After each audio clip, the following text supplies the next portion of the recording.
everybody, to the Boom and Freezer Show. I'm excited about this episode. And before that, I'm excited to talk about our partner for this episode, and it is Hilltop Promotions. It's one table, two players, one winner. Coming July 11th and 12th, it's Shane Van Boning versus Fedor Gorst in a race to 50 for all the money, $20,000 up top. The winner will move on, and we're calling it the King of the Hill. And we have a special guest, as you see on the screen, longtime friend of mine, longtime road player, tournament player, teacher. He does it all. It's CJ Wiley. How y'all doing, Scott? I appreciate you inviting me on here. And Bobby, nice to meet you. We were talking about your nickname, and I wondered how you got that name Boom. I know how Wade Crane got it. You know, he was like Boom Boom because of the break shot. But anyway, I appreciate you guys having me on. Of course, CJ, I'm super excited. Of course, Bobby Boom here, like we said. Of course, my partner over there, Scott Frost. CJ Wiley, the man, the myth, the legend, the guy. It's done it all, right? Been on the road long time, professional pool player for a long time. You're, like Scott mentioned, doing clinics and everything. Let's talk a little about CJ. Who is CJ Wiley? What are you? What are you doing right now, too? I do a lot of things. I always, I was a pool player for a long time, but I always had other interests, especially athletic stuff, and I like to be outside. But I played golf, tennis, and pool at the same time when I was growing up. And I played tennis in the summer and then pool in the winter. Believe it or not, back then we didn't have air conditioning at my pool room. so playing in the summer was a drag. So I played tennis, and then I got into golf and had a really good instructor named Hank Haney, who was also another guy you may have heard of, Tiger Woods, swing coach. Yeah. We got to be real good friends. But I see a correlation between a lot of sports and activities and pool. I have a saying that the game is the teacher, and that really means I can draw a bridge from the game of pool and my experiences to just about anything else. And I know Scott can relate to that. If you have that referential index of pool, it builds some wisdom, especially when you're hanging around the pool rooms of old. You had to be pretty sharp to get out with the money. Yeah, Definitely. we've talked before. We've talked before, but I went to college. I took criminal justice. I went to college for a year while I was trying to play pool. I don't think you can get a better education. I mean, for life in general, and learning how to survive and learning literally like all the little ins and outs of life, how to keep yourself safe, your significant others safe. The road just gives you, if you use it to your benefit. Now it can, and I'm sure you're going to talk about this, it can take you the other direction as well, right? You can crumble really quickly on the road, or you can persevere and like allow it, like you just said, it can become your teacher. And for me, it was, I wouldn't take back one moment that I've had. I really wouldn't. Yeah, I agree. And it got me into some other stuff too. I've got a degree in neurolinguistic programming, and I studied hypnosis. It was all the mental type stuff fascinated me. And it came from pool though, and getting into the zone. And one of the first books I read was the Inner Book, or Tim Galloway, the Inner Book of Tennis, or the Inner Game of Tennis, excuse me. But then Zen and the Art of Archery was the one that really made an impression on me. And it was about becoming what you're doing, becoming the cue ball was my first mental game thought. But it's fascinating, what it leads you to. Makes a lot of sense. And you just talked about a little bit about golf and tennis, and we have Scott and I have a lot of people on the show, a lot of professional players, like, Earl's big on golf or tennis, and he likes to play golf as well. Why do you think those other sports correlate so well with the pool player? You think it's the gambling or playing by themselves or getting in the zone, like you call it, like when you're in golf, you get in the zone by yourself. You know what I mean? Do you think those things have similar correlations? Yeah, golf and pool have a lot of similar correlations. You're playing shape on a hole, but it's, it's angles and you're playing margin of error, and you're always figuring percentages and things like, the wind and the even the humidity. But that's golf, but you also do in pool. Like, I've been in big money matches where they open up the door and it's raining, and you got to be ready to be able to acclimate to different conditions. And if you're playing against seasoned gamblers, they're going to throw a lot of things at you. That's why you have to have that experience to be able to go into those kind of pool rooms and win. You know, the ones with the experienced players, like, you know a long list of them: Sammy Jones and Billy and Cardona and John Cooney, and they're hard to beat. You just brought up a member. You know, they want to do another show with me, or Bobby does, and you just brought up something that came to my mind, because you as well as I do, we've got so many stories, I don't think, in our lifetime, and I'm not a storyteller unless I'm kind of put on the spot, but you just brought something up to me. So the first few times Billy and Cardona and I played before we became partners, and we were partners for the last close to 20 years. But before that, I beat him multiple times, giving him pretty big spots, like 10-6, and he gets to move a ball after the break to the spot. A little complicated. But I beat him 3 or 4 times, and he was really good action if you could beat him, but he was also very smart. So do you remember that private room they had in Dallas called Diamond? Yeah. Okay. I lived right down the street from it. Yeah. Okay. So he invites me there, and he says, you know, if you're going to beat me, you might as well beat me in my own room. And he invites me there.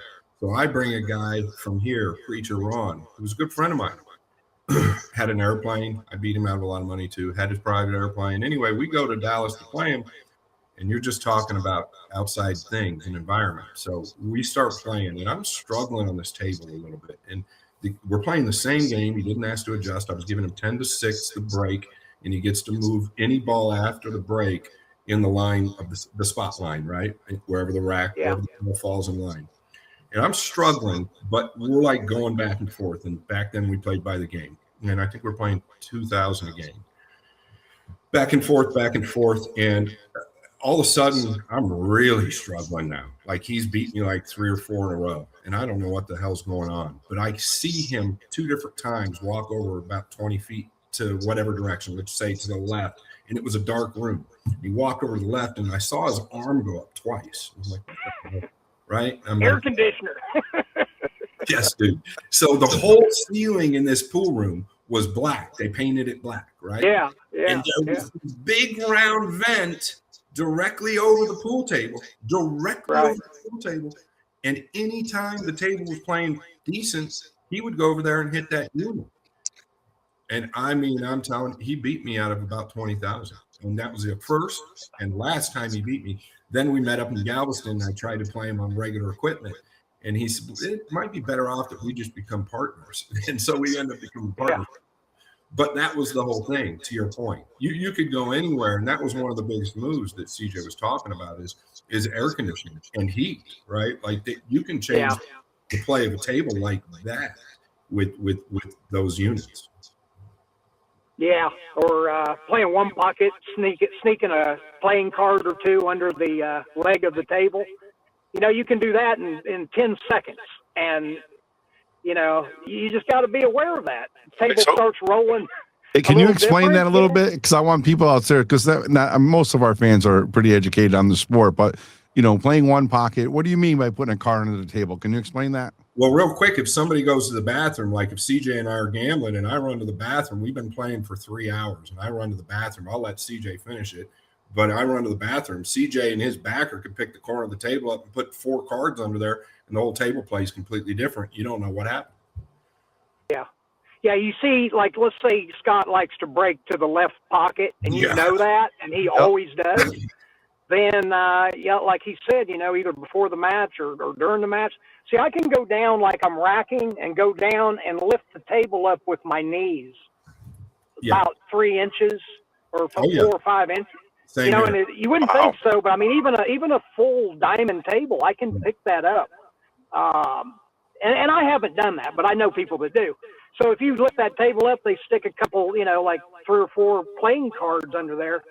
Now it throws the table off, and you want it to go towards your pocket and away from his, basically. And that's enough to win, you know, because if somebody's used to a table, it really messes them up. Yeah, what it does is think, it forces me to break to the other side, right? Yeah, And you would have to. If you Right. catch it, if you catch it, or you get stubborn, If and you you catch get stuck in your way, and you're like, all right, I know this, I'm going to do it right. a top player typically going to catch that ball rolling off pretty quick. It's only going to take one or two long rail banks, right? And you're Yeah. gonna be like, what the frick just happened here? So you just got to switch, but then you're switching to a side, and that's the most important shot in the game. I'm sure that's happened to me many times. I've never done that either. I mean, I had no reason to ever do that. Typically, if I'm matching up, I'm probably pretty good before I start. But that's a real good move. I'm sure that's been done many, many times. Yeah. Well, like I've said before, it's just like I traveled with card mechanics, and they did have moves they put on people, but even the ones that didn't put moves on people, they still had to know how to do it. Because how else are you going to keep it off of you? So guys that's never cheated at cards, they still know, how to catch people dealing seconds, and they understand the game well enough from a perspective that would alert them if they're getting cheated. I know several of those people, but pool's the same thing. It's just harder to hide. You're killing me, and I've got to bring this up too, because these are stories I never think of, and now you're bringing them up. But you're talking about card mechanics. Billy and Cardona's brother-in-law, his name was Jimmy Shahadi, and he was known at the time for about 20 years as the best card mechanic in America. And he would go overseas and beat like royalty people. And this was real. He beat the Italians in New York City, and his percent was 1%. And he beat him by like $22 million. This is all true stories. You can look up Jimmy Shahadi. Anyway, we're trying to beat a card game in Lafayette, or he's trying to beat the card game, and I'm trying to beat this pool player in Lafayette, Louisiana. And I had to pick him up in New Orleans, and I pick him up in New Orleans, and he had a big weakness, and his weakness was casinos, right? He'd beat everybody by cheating them, and then he'd go blow the money on the square. A real freaking freak, right? So, and I loved him. He was entertaining, but he had no money on it. And Billy put me with him, right? So I picked him up from the airport, and he's like, all right, we got to get a room first. We got to do this. And he's an older, like, Italian guy, and he's really slick, right? One of the best. And he's like, all right, that's the hotel. Let's go get the hotel, right? And I'm not rich, right? But I had like maybe 10 or 12,000 on me. I'll never forget it. We pull in this hotel. He goes, I'll be right back, right? And he comes right back out, and he says, give me 1,200. He says, we're just staying here tonight. I said, what do you need 1,200 for? He said, well, we need 3 rooms. One for you, one for me, and one of my rooms to work out of. I've got to work and make my things. And I'm like, what? I'm like, what, dude? I'm going to go broke in like 4 days with this guy. Anyway, that's just the start of that story, but sorry. Yeah, I mean, you learn, one of the things that taught me about how powerful the subconscious was I was with this card mechanic from Alabama, and we're up on the Tennessee-Kentucky border, up in the mountains. There was a certain time of the year where their crop came in, the type of crop, Yep. and it made a lot of money. And those guys would walk around, I swear they would carry their money in like Burger King bags and McDonald's bags and Kmart. And they'd have like 30 or 40,000 in a McDonald's bag. So we went there, we got steered up there, and so we go in there, and I beat them the first night out of about 15 or 1,600 playing pool. But my friend goes back there and plays cards with them and loses. So I don't know if you've been around those card mechanics like I have. They hate to lose. No they hate to lose. It's not like pool players. worse, Like, way worse, really? way worse. Card Because they mechanic. don't ever lose, but once in a while somebody cheats better than them. So we're leaving there, and he's pissed, man. His forehead's red, and I'm like, so what happened? I said, how did they beat you? He says, I don't know for sure. He says, they were doing something to me. I just couldn't figure out what it was. I said, so what are we going to do? He said, I'm going to go back and beat them. And I said, well, how are you going to beat them if you don't know what they're doing to you? He says, I'm going to show you. He said, I'm going to put in some marked cards. I said, well, how are you going to do that? So we went down to a store that was close to the bar. And this is a little town in the mountains. Like, there's only one store. So he goes in there and gets all the cards and tells them he's going to have a poker game. So we go back to the hotel. He steams those cards open and proceeds to mark them with a pocket knife. He's talking because he doesn't. when he says steams them, he's talking about the seal, the plastic seal. Yeah, with an iron. Yeah, Yeah. So he can reseal them. Yeah. Yeah, because you got to take them out and put them back in, and you can't be able to tell that somebody did that. And that's right. You can't have an open deck. You can't come with an open deck. So he didn't have his. They call it paint or daub, and so he marked them with a pocket knife. So I said, "Hey, man, give me those cards. I want to see where the mark is." He said, "You can't see it." And I said, "Man, I got great eyes. I know it's there. Just give it to me. I'll just, double check at one that doesn't have it and see where it's at." He says, "You won't be able to see it." So I said, "Give me those cards." So I looked for like 10 or 15 minutes on a mission. I can't see them at all.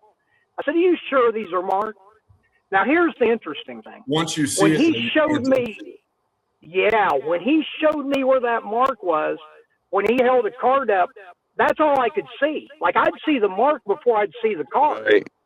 Yeah. And that taught me something powerful about the subconscious, man. When something, you've had that experience where maybe you buy a new car and all of a sudden you see how many of those same cars are around.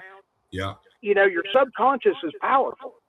And that's part of the reason I started to really try to develop it, because I knew how powerful it was from pool and things like that. So that's great. But very good. Very good. Did he win his money back? Yeah. Oh yeah. He did. Yeah, he beat him out like 5,000 or 6,000, And there's no way. Well, and just to finish it real briefly, he goes in there and says, "Hey, if you don't mind, can you get some new cards?" They sent a guy down to the store that bought the cards, brought them back, and then he's got his cards in. I know people that's done that to a whole city, an area that they gamble a lot. Yeah. They put cards in all the stores around that place and played there for a year and would beat them out of like hundreds of thousands. I mean, that happens all the time. Wow. That still happens. There's a couple people out there right now going, "CJ," but the big thing you're now probably never going to run into that, really. But that's crazy stuff, man. And how did you do in pool after that? You made 1,700. Did you go back and play some more pool? They didn't play me any more pool. We were focused on that. But it always made me nervous. I wasn't really, like doing stuff like that. Right. Pushed the envelope with me. I felt, I knew that was wrong. Hustling pool to me never was a big deal because they were trying to hustle me too. And I was always, when I was doing that, I looked young, I was young, and I brought out the larceny in them. And so I never felt bad about taking somebody's money playing pool. And quite honestly, a lot of them in retrospect learned lessons from losing, just like I have. Yep. Scott, you can agree, some of the greatest lessons you learn is after you lose, not after you win. That's all I've ever said. Any major tournament I ever won, I don't feel like I ever learned anything, but every major tournament I lost, I feel like I learned everything, right? Yeah. You don't really win. It's more about the chase of getting there, right? It's more about learning in the whole process of getting there. It's like chasing I've said this on the show. It's like chasing the hottest girl in Houston or the hottest girl in Phoenix, and you're chasing her, and you're chasing her, and you're chasing her, and you finally get her, and you're like, well, now, right? Like, Yeah, you got her. You know the feeling, CJ. I mean, we've all done it, right? But that's similar. And I don't know what it is, Bobby and CJ, but I guess it just goes hand in hand with gambling. But it seemed like when we were on the road, I always somehow, if I ended up by myself, I always somehow ended up pairing up with a top card mechanic or a big bookmaker, right? It was one of the two. Yeah. It always just seemed like one of the two. And I was pretty much a loner. But that they went hand in hand, and I didn't feel good about the card maker or the card mechanic guy either. By the way, that guy got killed. He got killed trying to cheat a prince overseas. Oh, really? Yeah. Oh. Yeah. I'll tell you another thing about card mechanics is they're dangerous, because you they get caught. expect to get caught. They're ready, Yeah. I always try to tell people, because I got several friends, and I'll say it to people in front of them, and they'll agree with me. Yeah. They're badasses, and they will do something to you because it's life-threatening to them. Like you just said, you can get killed for cheating somebody, so they know that. That's so right. they're ready, and other people aren't ready. So if they get an emotional thing and like, I'm going to get that guy, it's too late. That guy will do something to them. That's so right. if you do catch somebody cheating playing cards, it's probably better to just learn your lesson and not push it too hard because, they will be armed and dangerous, and there again, I think a lot of people will agree that's listening to this that's been in that world. And, when you are a great pool player, you do draw in people that are great at other things, like, dart throwers and, backgammon and shuffleboard. I know some of the best in the country at all those games. Yeah. Part of it is because you're kind of lonely at the top, right? Because you're by yourself. It's not like you can run with your best partner forever, right? You have to be. Well, they want to make money off of you, though. Yes, It's more like I always felt like I was being pimped off at times when I was young. These older guys, they saw me as a money guy that could generate money. And, they grew hopefully to like me a little bit, but I knew what was going on, And there again, if I'm with them and they're a card player, dice player, backgammon player, whatever it is, I know that hopefully I'll take off some big scores and so will they. And it takes the heat off of having to win playing pool every day. Some areas they don't play pool as much as cards or dice or, maybe it's. But even backgammon's big. Yeah, backgammon was big for a while, right? Yeah. Yeah. Shuffleboard is big. I know a guy in Omaha that plays super good. Guy in Dallas, too, is one of the best in the country. I beat him a game playing shuffleboard with him coaching me. Because I was thinking about getting in and playing, because you really can win a lot of money playing shuffleboard. You could back then. This was about 10 years ago.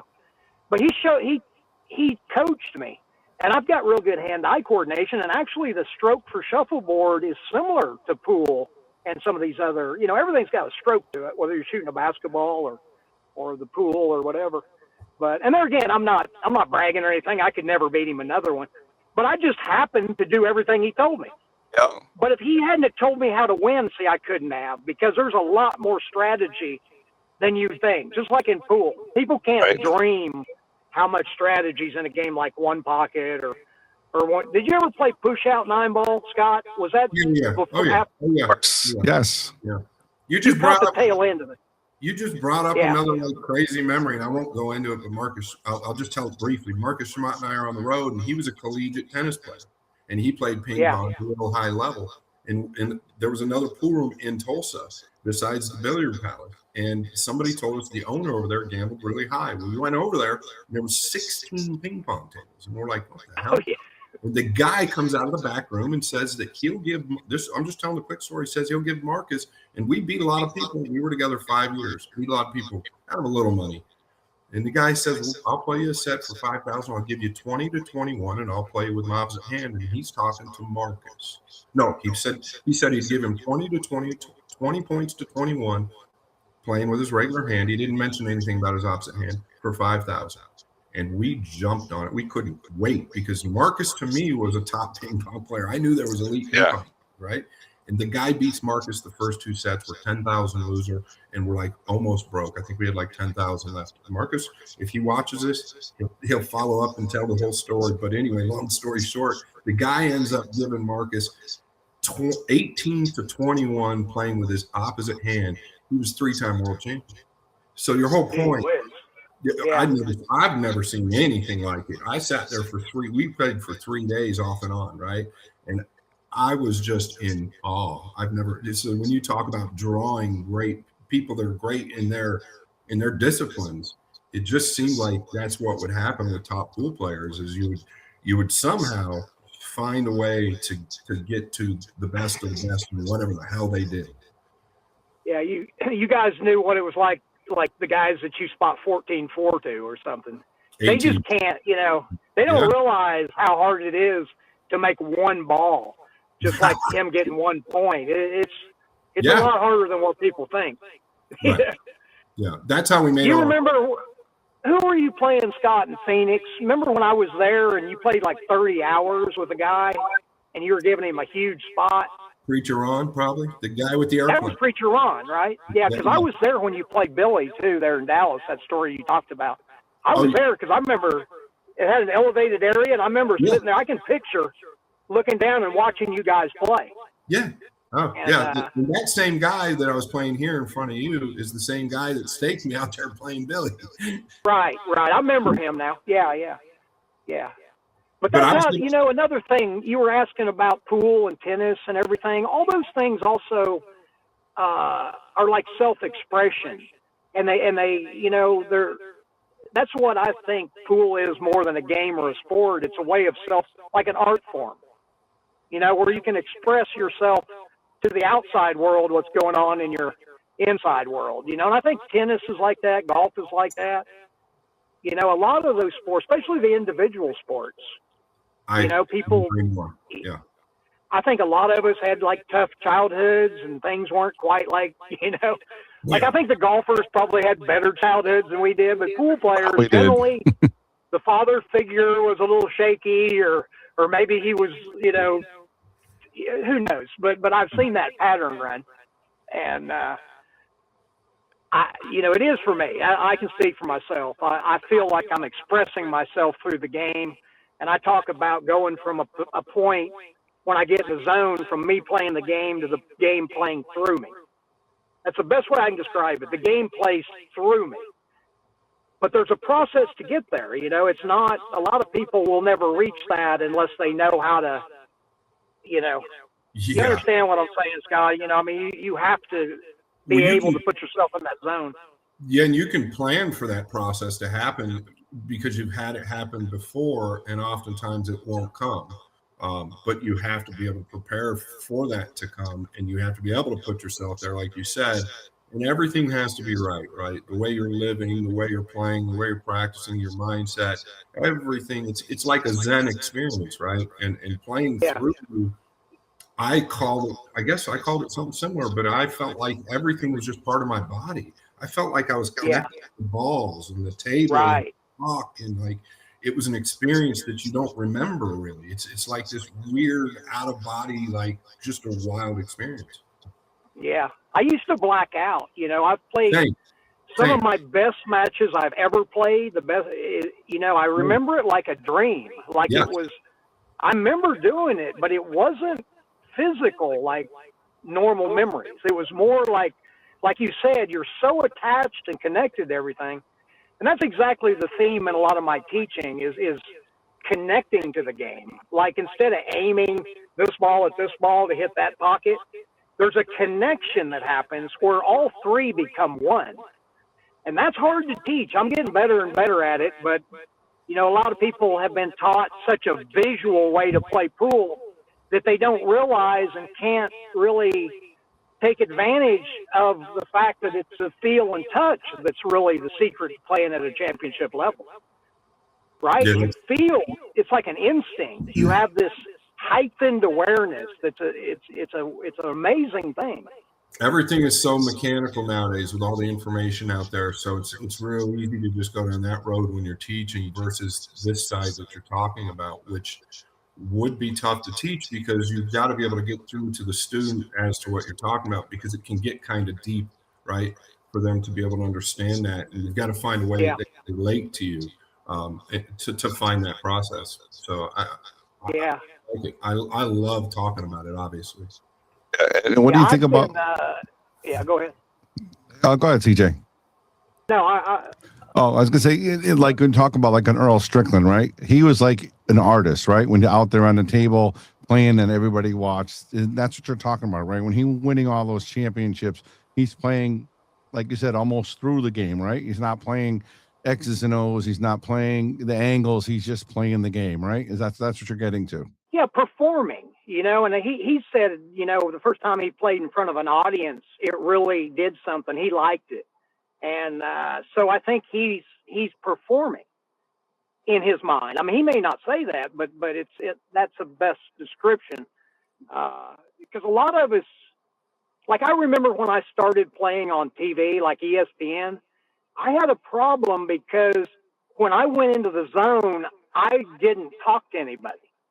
And it wasn't like I was just rude, but I was in my own world so deep. I might play somebody for 20 hours and never say anything to them. But they wouldn't say anything to me either, necessarily. You know what I mean? But when I started playing on TV, they were wanting me to interact with the crowd and to show some personality. I had to work on that to be able to do it. And I was able to do it.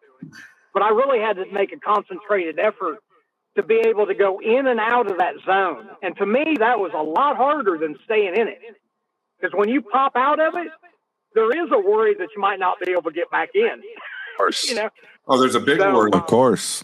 Real quick. It's interesting you say that too, because we just did a short of John Lehman, who's one of our guests on the show, and we were talking about a lack of characters nowadays as far as the elite player.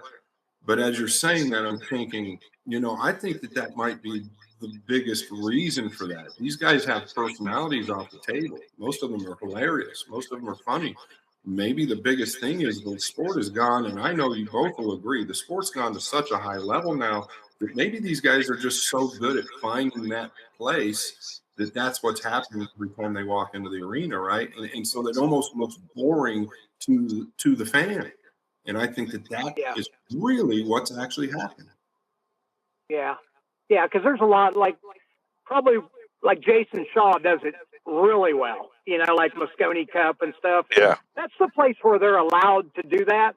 I think they go overboard just a little bit. I wish there was something kind of in between where, jumping up on the table and high-fiving after every shot.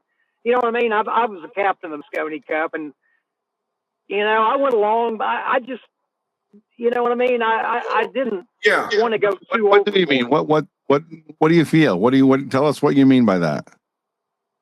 Well, there's a character to the game itself, and there's I look at it like there's a mystique to it, like it's got a mysteriousness, and if you get too jovial when you're playing and everything's, I think it takes away from that, I think pool, just like the Hustler, like there's a lot of things that were negative about the Hustler with drugs and alcohol and stuff like that. But man, when they showed Jackie Gleason and Paul Newman playing and they had the suits on, and man, it was just there's a stylish thing that I think is important to keep with pool. But then again, you can do that and still have the personalities. I mean, look at that movie, and Paul Newman and Jackie Gleason both had great personalities, but they were still not overboard. Yeah, I think what they're looking at now, though, in Moscone Cup versus like the U.S. Open or the Florida Open, like Jason's a completely different player in the major events now, right? Like he's a very focused guy. I don't disagree in the Moscone Cup. I mean, Matchroom does a great job, and that's what they do is sell it as a product, and so I get that. But really, I'm going to think more about that. I think that because there's so many more top athletes now in pool, the way they treat it is 100% a sport. I think that's why we see a lot more like calmness in these guys. I think they're just so over focused that we're not really seeing their character as much anymore. Yeah, and just to clarify, I wasn't talking about they should change the Moscone Cup. I said I'd like to see something in between, where instead of the real, stone cold killer look all the time, and instead of the Moscone Cup, to encourage them to somewhere in between. You know what I mean? Just where I have some pretty good ideas on how to do that, but it's just it will happen at some point. Right. Because it's not, I don't think the game itself, and just like other games, the game itself doesn't have the power to attract a huge loyal audience. They're more looking at their favorite player than just the game. So you got to really. I notice you call it a game, and I'm a big advocate as I feel, because I'm around all the elite players constantly now, and I know what they do off the table. Do you think it's a game versus a sport? Well, I just said I thought it's an art form. Okay. I mean, I inadvertently use sport, I use game. Personally, I think it's an art form. Okay. That's my self-expression, but it's a game. It's football's a game, baseball's a game. So it's not derogatory. Right. I was just curious what your outlook is on that. And also, I want to talk about. Go ahead, CJ. Real quick, Bobby. I just want to. No, I was just thinking. You remember the Bruce Lee movie where, like, Enter the Dragon? I think where they go to the island and there's all these different types of fighters, and it's dark and it's the dragon. But yeah, kind of Enter the Dragon. Okay. Yeah. But I like that, and I think pool is more like that, where it's instead of everything's bright and whistles and bells everywhere. I think just focusing on the table, making things darker, but then having those personalities where each player kind of, you take their best attributes and amplify it.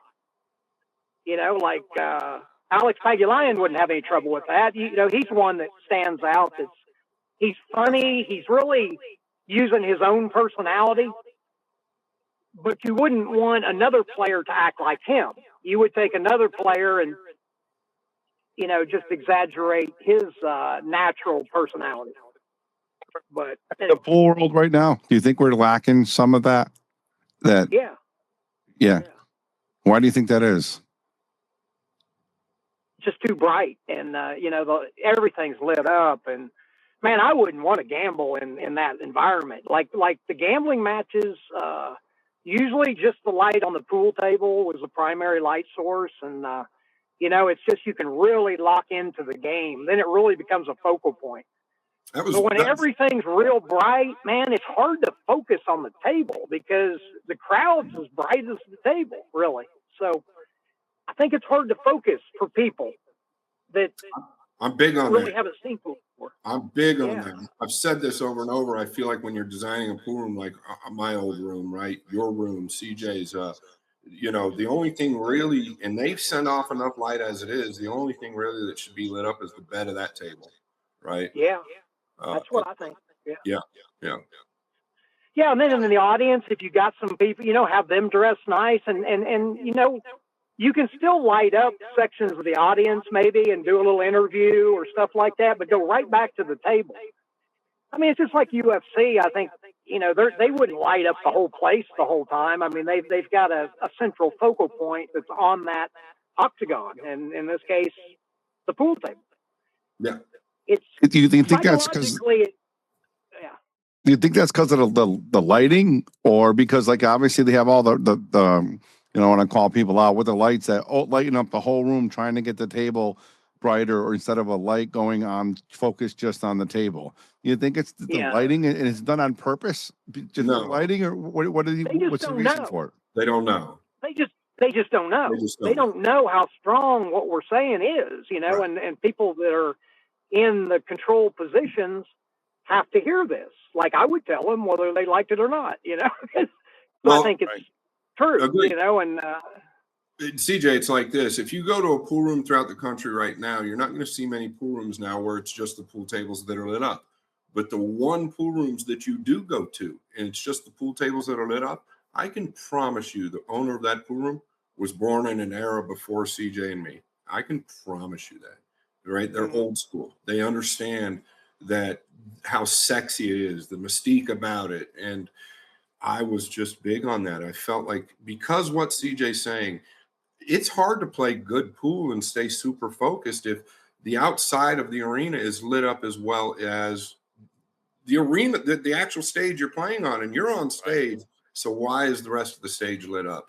I'm really big on it. I'm big on that. Yeah, I agree. That's one trouble. Like, the tournaments these days are just so much different than what I was used to. I mean, I played in a tournament not too long ago where they didn't even have seats for us. Like, I had to sit in the audience, and then 3 people tried to take my chair while I'm playing.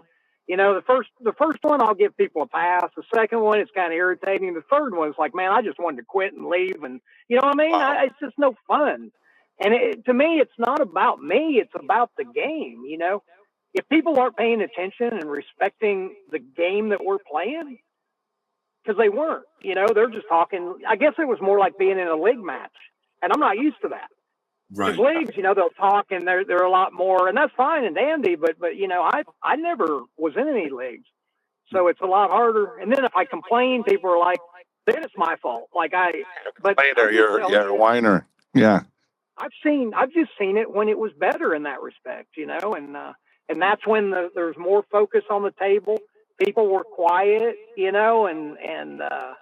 it was out of respect. It wasn't because they're going to shark us or something. I mean, if I'm playing a lot, I can block out whatever's happening, but I just don't think I should have to, or anybody should have to, So It's a good subject. but anyway, You know, yeah, we could talk a long time on this. It just, last thing I'll say on that subject, CJ, is Matchroom, like the Florida Open, the US Open. I don't know if you've been to any of their real big events, but they do understand that in that aspect. I think the Wasconi Cup's a little bit different, but most of their venues are really dark and just the tables lit up. I think it's these smaller events and pool rooms that are struggling to really kind of understand that. yeah. Yeah, well, like Yale Yeah, Billiards, what I have here, Yale Billiards, that's one of the reasons why I did it. I have the Littman lights, and I love the Littman lights because it's exactly what you and Scott were talking about. The light is on the table. It's not on the players. It's not on the arena. It's not on the tables. The balls are bright enough where you can see it, but it still gives you the mystique, the atmosphere, and it's all that stuff that's involved in the game. I never got the lights in the ceiling. Like people say, it feels like you're in a supermarket, and that's kind of yeah. what you get with those lights. Yeah. Yeah, that's exactly the supermarket feel, man. It's like my pool room had 12-foot ceilings, but really, it wasn't just the lights of the pool table, but the rest of the lights were just ambient lights. It wasn't Lights, to be able to accent read. lighting. Yes. Nobody needs to go to the pool room and read a book, and if they want to, because there are some women that go there with their boyfriends and read a book. They can have their own little light. Yeah. But yeah, the supermarket thing, I think really needs to be addressed. That's just not a good atmosphere for playing pool seriously. This is a great subject because I obviously I'm involved in pool a lot. Every time I see a tournament or a pool room and I see all those lights in the ceilings, to me I don't even know why I think about it now because I'm not all the time, but I notice that right away when you see those big lights everywhere. It's like the whole place is lit up. It's something is missing from the experience of the tournaments. I think with that. Yeah, and like CJ said, I think they're just they don't know any better, right? And maybe this subject needs to be talked about a little bit more because I can promise you, any top player, that's one of the first things they look at when they walk in a pool room or a venue.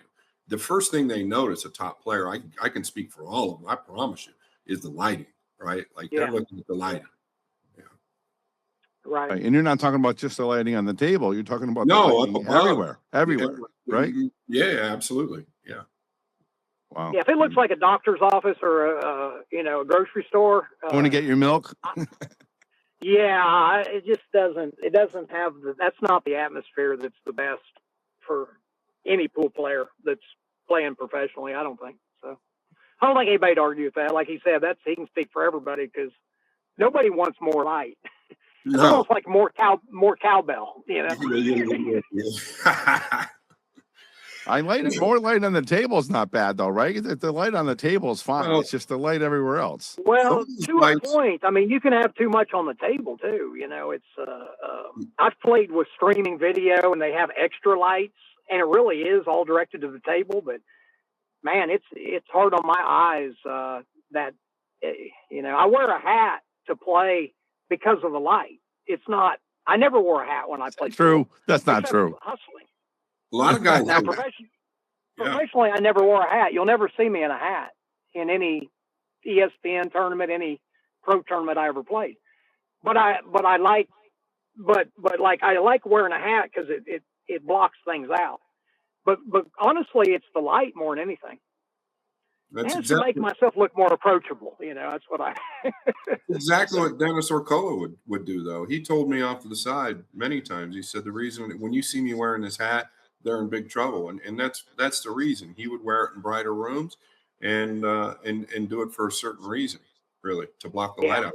And these lights nowadays, Bobby, and I'm not knocking them. I understand what they're using them for. The production lights, the perimeter lights, and these lights. I'll tell you, man. Ever since they started coming out with those before I quit playing, I could not see. I was just blinded. Yeah, it was too hard on my eyes. Great subject, guys. This is absolutely because sometimes you think I'm thinking, am I by myself with this? I talked to a couple people here and there, but there's rooms where you go to. I sit there and my eyes go right to the light. I get attracted to. I can't help but stare at the light. And then you said it's either affecting your vision or affecting the way you're playing because again, you're just staring at the light around the place instead of focusing on the game. Yeah, yeah. I'm lucky. My eyes are still really good. I've taken care of them. I take supplements for them and everything. The only thing that bothers me is the lights. Like if it's too bright, it'll start, I can't see the edges of the balls. They just like sharply.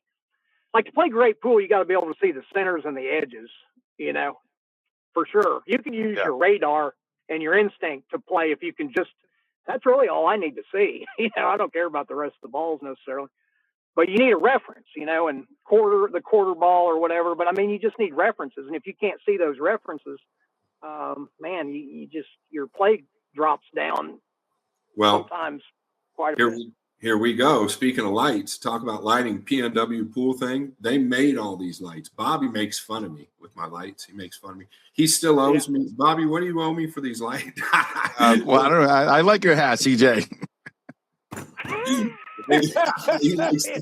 He needs a hat. No, it's inside. Every time Scott talks about money, he says I change the subject. I don't know what he's talking about. Oh, okay. He's tighter than a well digger's ass. I'm joking. I'm just joking. Anyway. Tighter than a clam with lockjaw. Yeah, that's right. But if people do want a light like this, yes, our show have been with us since day number 1. And speaking of lights, I truly do love them. Go to PNW Pool Thing on Facebook. And if you want to watch some pool streams, go to PNW Pool Thing on YouTube. That's right. And then those lights, they don't have to be just the ones in the background of Scott's. They can do all kinds of things, personalize them. So definitely go check them out. I got to talk about NM Billiards. That's right. Nick Marino Billiards. What he does is for the East Coast, he delivers pool tables, refills pool table, fixes pool table. He does tips as well. He does everything. He's nonstop, one of the hardest workers there is. Not only that, he runs Greater New Haven APA. He is the director of it. So if you want to join a team or anything to do with APA in this area, check him out. Again, it's NM Billiards and it's Greater New Haven APA. All right, CJ, let's talk a little bit about hustling and professionalism in pool. Your career growing up, you did everything. You're on ESPN. You're hustling with card mechanics. Tell us the biggest difference between the pros and, I don't know, hustlers, I guess. I don't know if you call those guys pros too, but the hustlers at that point. What's the biggest difference? And which one did you enjoy or embellish a little bit more when you were younger?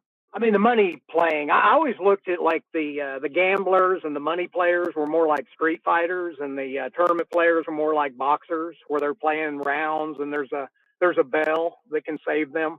And but when you're gambling, especially back during the 80s when I was going on the road all the time, you had to beat people into submission. I mean, I never played a gambling match that I wasn't ready.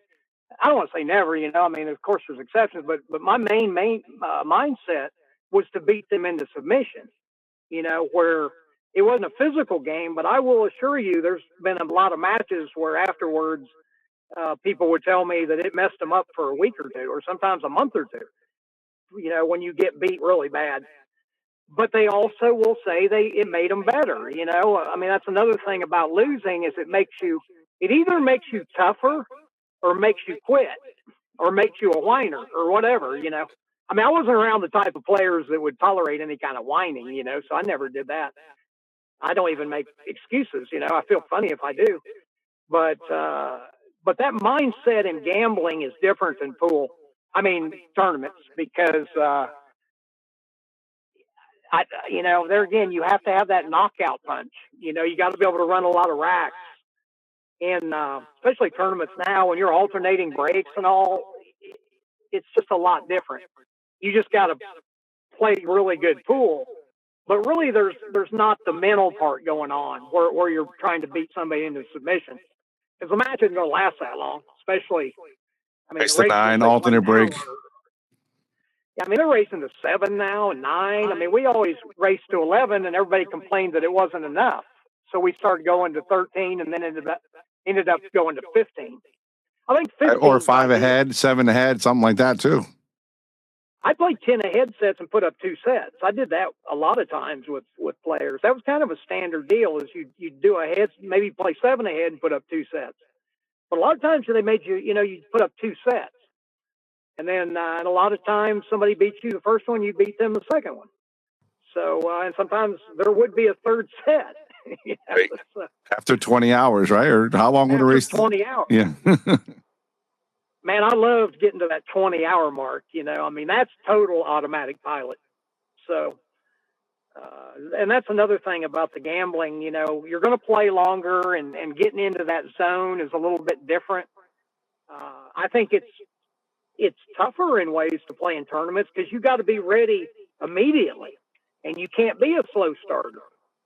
Because when I first got on the pro tour, my first pro tournament was in Toronto, Canada, and it was the Dufferin Classic. Had 128 of the best players in the world. My first match was this guy named Efren Reyes. You guys have probably heard of him. And I got lucky and I beat him. And then I played this guy, Earl Strickland. Isn't that wild? My first real big pro tournament, I played the two best players in the world back to back. And I beat Earl, and I ended up getting fourth in the tournament. But that was when I asked myself if I thought I could continue to beat these guys consistently, the quick answer was no. I just didn't know why. And Roger Griffiths, a friend of mine, had taken a lesson from a guy that was Cliff Thorburn's coach, and told me, he said, "Man, CJ, you need to talk to this guy. He showed me a way to position my feet where I could go down and feel like I shoot out of the center of my chest."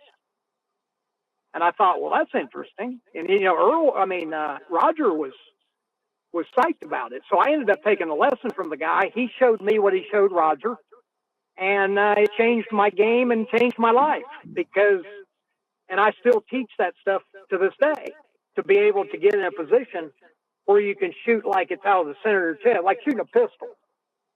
Like the older school was more like shooting it like a rifle, and they would cock their heads down. Are you talking you're talking footwork as far as a snooker stance, maybe somewhere along that line? No, it's not a snooker stance. Now I created this. I got an invention, the Super Stance and Super Stroke Trainers, and it shows you basically it's a foot position. Well, that's what I'm saying. But it's not a stance. No, it's not a snooker. No, I understand it's not a snooker stance, but you're talking about. Yeah, it's the feet. Yeah. The feet are the key. Of course. Because when you do it right, you can go down on the shot and your body just clears out of the way perfectly, or you can shoot more head on where you can see better. Are you still stepping into the shot? Are you still stepping into the shot? Well, I'm like, if this is my feet, my left foot's in front of my right toe. I just move it to the left and push my hips back and go down. So I'm not moving forward. I'm just moving that foot out, pushing my hips back and go right down. So is there any type of a routine, like a pre-shot routine? Well, yeah. But the positioning is what I'm talking about. Yeah, I'm just wondering how you get to that position. That you understand what I'm saying? Let's say that you're on the 8, you make the 8, the 9's in a funny position. Do you go through the same routine to get to that position every time? Probably, right? Yeah, unless the table's in the way, But my main thing is I'm feeling like I'm shooting out of the center of my chest, and even when I'm touching the table and going up on the table, I still get that feel, because the center of your chest is basically the center of your vision. So I use that as a reference. Okay. So I go into detail in my videos on my YouTube channel, and I've been teaching lately how to get more feel and touch in your hands by practicing and feeling those angles rather than just seeing them. And there's a whole process that I take people through to do that. But where do they go, CJ, to get that stuff? What's your website? masteringpocketbilliards.com or cjwiley.com is my website. And I have like a pay-per-view website that's got about 16 hours of instructional stuff. And there's not much fluff. I think you can tell it takes a lot of focus to teach these high-level pool techniques. And, you've been teaching a lot, Scott, right? Yeah, because I never thought I'd be a teacher. The only reason I'm teaching is because when I started commentating at a high level and covering these guys all over the planet, I just started noticing that even though some were quicker around the table than others, they were all doing exactly the same thing. And what I mean by that is talking about their cue action, right? Um, Yeah. One looked quicker than the other. It's incredible. And I just want to get the message out. Really, I think it's important because we look at American players, and you cannot tell me two American players that look the same. And I'm not saying there's a right or wrong with that, but it's not a great thing, right? There's not a lot of consistency there. And then, you really don't have to look very far to identify anybody from overseas, right? You can tell, oh, that guy's got to be from Europe because they're structured a little bit differently. And I'm not saying it's right or wrong, but it's pretty amazing what the elites do. Well, the results tell you what it's right or wrong. Kind of, if you look at the results, the Europeans and over there, they just seem like they have it above the Americans. Whether it's this talent will still take you a long way, right? Like my Yep. fundamentals were as bad as anybody's coming up because I thought Efren had the proper fundamentals, and obviously whatever worked for Efren worked, right? There was no book back then, and I don't think there's a book now. But when you're talking about cue action, when you're talking about finishing, right? When you're talking about the final takeaway and the delivery, I can promise you there's something there that's vital. And Efren had that too, but my fundamentals were terrible. And, Jerry Bryseth, who in his day, I think was probably the best coach in America. He when I quit for 4 years, I said, well, Jerry, how did I get away with winning all the money I won and every major I ever wanted to win, except the all around at the Derby? He said, well, your talent overrode your fundamentals. You were playing so much that your talent overrode it. But once I took 4 years off, I realized real quick that I couldn't get back to where I was unless I changed some things major. And I just happened to start commentating at that time. And then I started studying these elite players and how ironic they all are. If you couldn't see the player and just the cue action, you take the top 100 players in the world. It's absolutely mind-boggling what you're looking at. All right, you talked a little bit about the hustling world. What about the professional world on the ESPN days? What do you take from all those things? And, it was a learning lesson for all the pool players because we had seen the pool players almost go up and down at ESPN, right? We had our ups and our downs. Let's talk about that in your time in your career for a little bit. And before you talk, hold on real quick. I want to say this. I grew up around CJ. I grew up watching play. I spent time at his house. And I'm sorry, I'm not trying to butt in, but for people that don't know, CJ was also similar to me, but he wasn't in the era where you didn't get to see him really in his prime. And I'm going to tell you, this guy, he's a quicker paced player, but he was a gunslinger, man. He could really, really, really, really play at the highest level, right? If you take CJ's prime, right, the win in his prime, and you throw him in the mix with these guys now, at least outside of the main ring, he could play with all of them in his dead prime in that zone. So I just want to say for the record, I mean, he was a hell of a player. Yeah. We weren't on video as much. I think what brought, I got a match with Steve Miserak. That was my first tournament in the United States after that Toronto tournament. And Steve Miserak was kind of like, I kind of idolized him growing up. He did the Miller Lite commercials, just showing off, and he was just a cool guy, and right. And I found myself in my second tournament. I had wins over Johnny Archer, Nick Varner, and then played Steve Miserak, and ended up winning 11-10. And I ran the last rack in like a minute. Buddy Hall and in Cardona were doing the commentary, and they were, they couldn't believe how fast I played. But those were the days. But so what did you want me to cover? Talk about your careers as a professional, and then also we got Moscone Cup. Talk a little bit about that. Yeah. Yeah. Well, the TV stuff is what I ended up really, once I got a taste of that, that's really what I wanted to do as much as possible. And it's funny, my first ESPN tournament was in California against Earl Strickland, but it's kind of interesting how I got there. Because I played Francisco Bustamante in Chicago at a big tournament. And that was the first time he'd come over. And, I saw that stroke and everything. I was like, oh, my God. In my mind, I think a little opposite than people. I was like, uh-oh. Oh, yeah. This guy looks crazy, man. Uh-oh. Yeah. Yeah.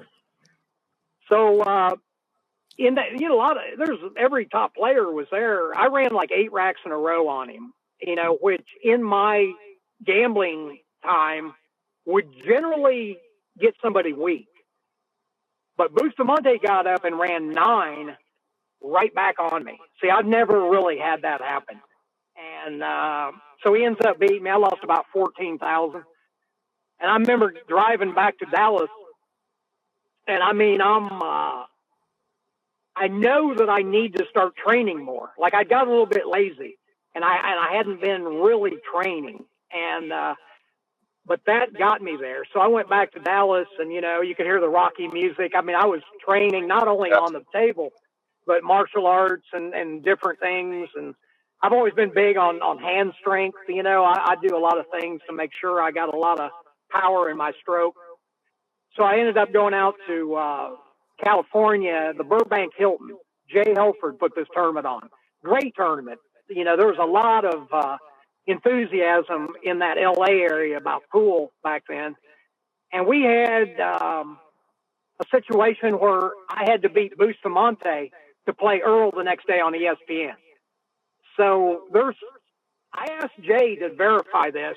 There was like about 700 people watching.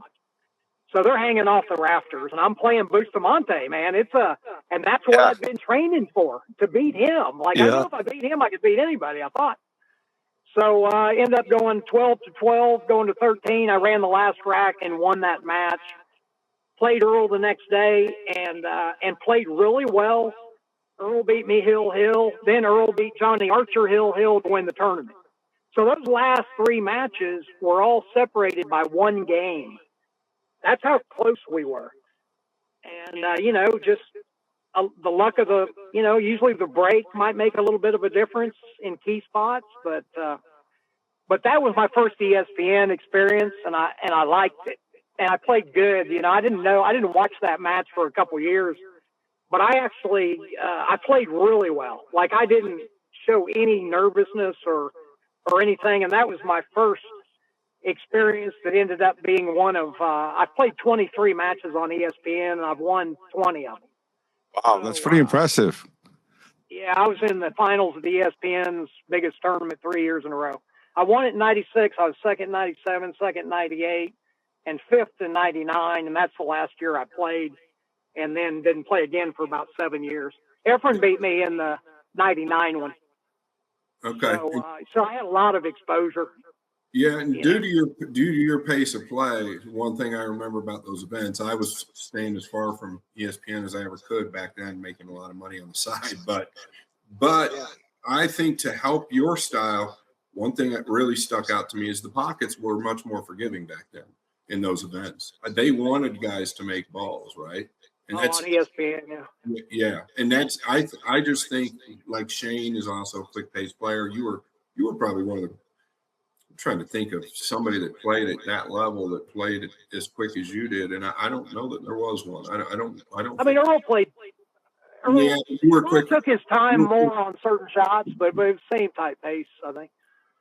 I think you still had him by a tick. Yeah. Yeah, I could have beat him with a 10-second shot clock, probably. Yeah. No, for real. And they were more forgiving. I mean, I prefer tight pockets myself. Like I would prefer worn cloth and tight pockets.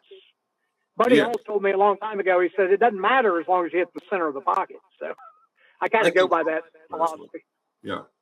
Yeah. No, it wasn't discredit to you by any means, but I don't think that hurts the aggressive styles. You know what I'm saying? Right. Yeah. Well, the new cloth makes a big difference. Like they've got 4-inch pockets now, but they're pretty forgiving. First couple days at least, right? The first week where they're just getting fresh cloth and sliding in there. I'm training on. Yeah, by the finals it should be tighter, but the cloth itself now is different than it was back when I was playing. I think it stays fast and a little slicker longer. I don't know why. I don't know much about cloth, but I'm sure they got it down to a science. They Simonis or whoever. Who do you guys use? What? I don't know. Simonis. I don't really know much about that. Simonis is the best product. I mean, they're just. I agree.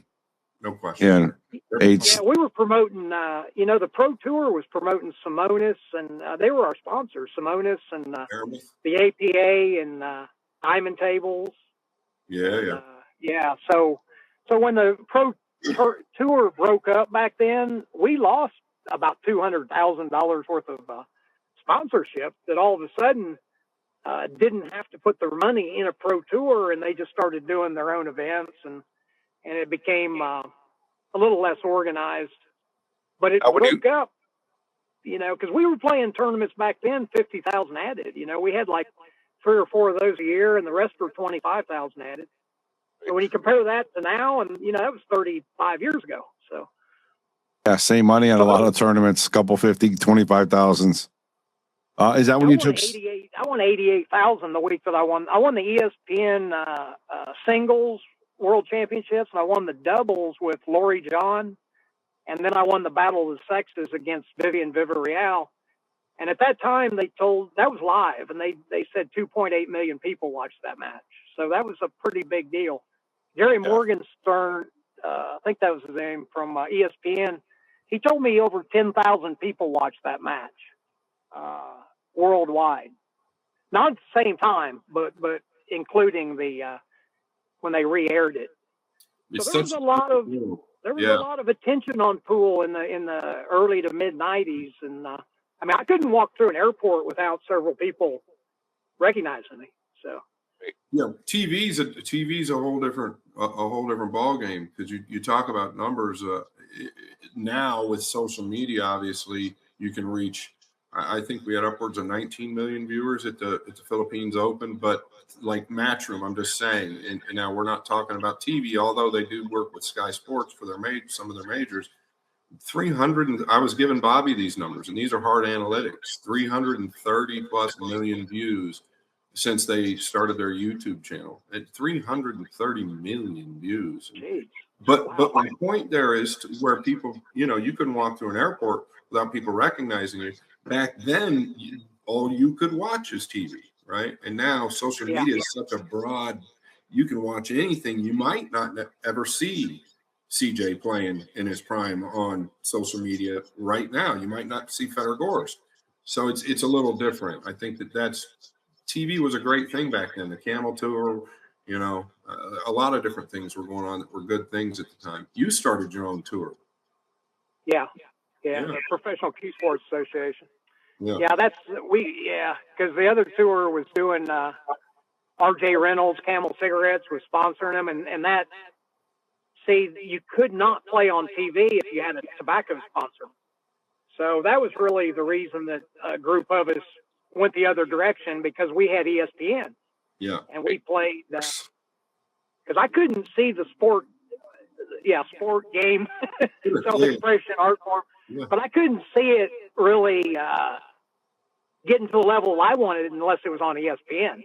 I mean, if you weren't on ESPN, you weren't really verified as being a serious game or sport. I think a lot of people still talk about that right now. I know people at my pool hall are always like, "Yeah, we got to get back on ESPN. We got to get back on ESPN."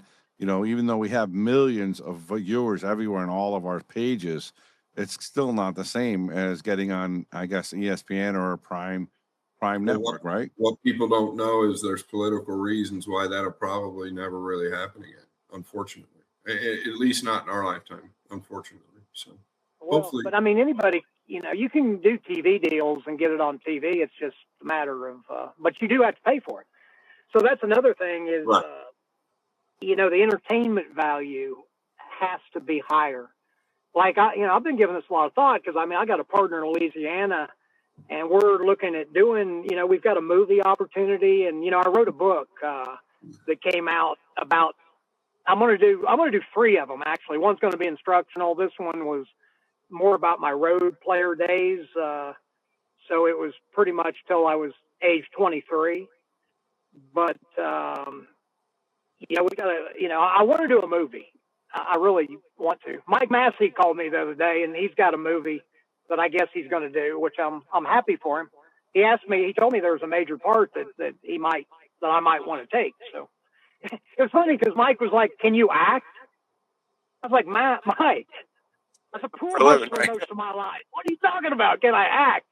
I mean, I had to, you know? And those were a deal where they didn't just say cut. It was a deal where if you got caught, you might get beat up or something, you know? You're in the back alley for sure. But I would like to see it back on ESPN. But it's like, I mean, back then it was 60,000 for an hour. And, you know, if you're going to do something like that, you really have to have some sponsors and you have to have a game plan, but you also have, the game has to have the most entertainment, excitement, and strategic value as possible. So that I don't think is happening right now. But again, I've got some good ideas on how to bring more of those components into the game so you can put it on TV. I don't think anybody'd really put up that kind of money to do it. I just Right now, I'll tell you, Matchroom's spending a lot more than that per hour with their Sky Sports productions. I mean, they've got 160 people, 80 on the front of the house in production and 80 in the back. Like I mean, Sky Sports is equivalent to ESPN over there in Europe, really. I mean, really. Yeah. Well, that's just the airtime, though. That's not the production. Oh, I understand. Right. Yeah. Well, I'm just saying, like, generally what I did several TV events on my own, and I would do a deal with them where they supplied the airtime and I paid for the production costs. And then they gave me half of the commercial inventory. And that way I could break even on it. Like those big tournaments I did at my pool room, like where Earl ran the 11 racks in a row. That was an interesting thing. But that's the deal I did. Would you talk about that? You and I've talked about it. You Yeah. told me that story. Could you talk about that story a little bit?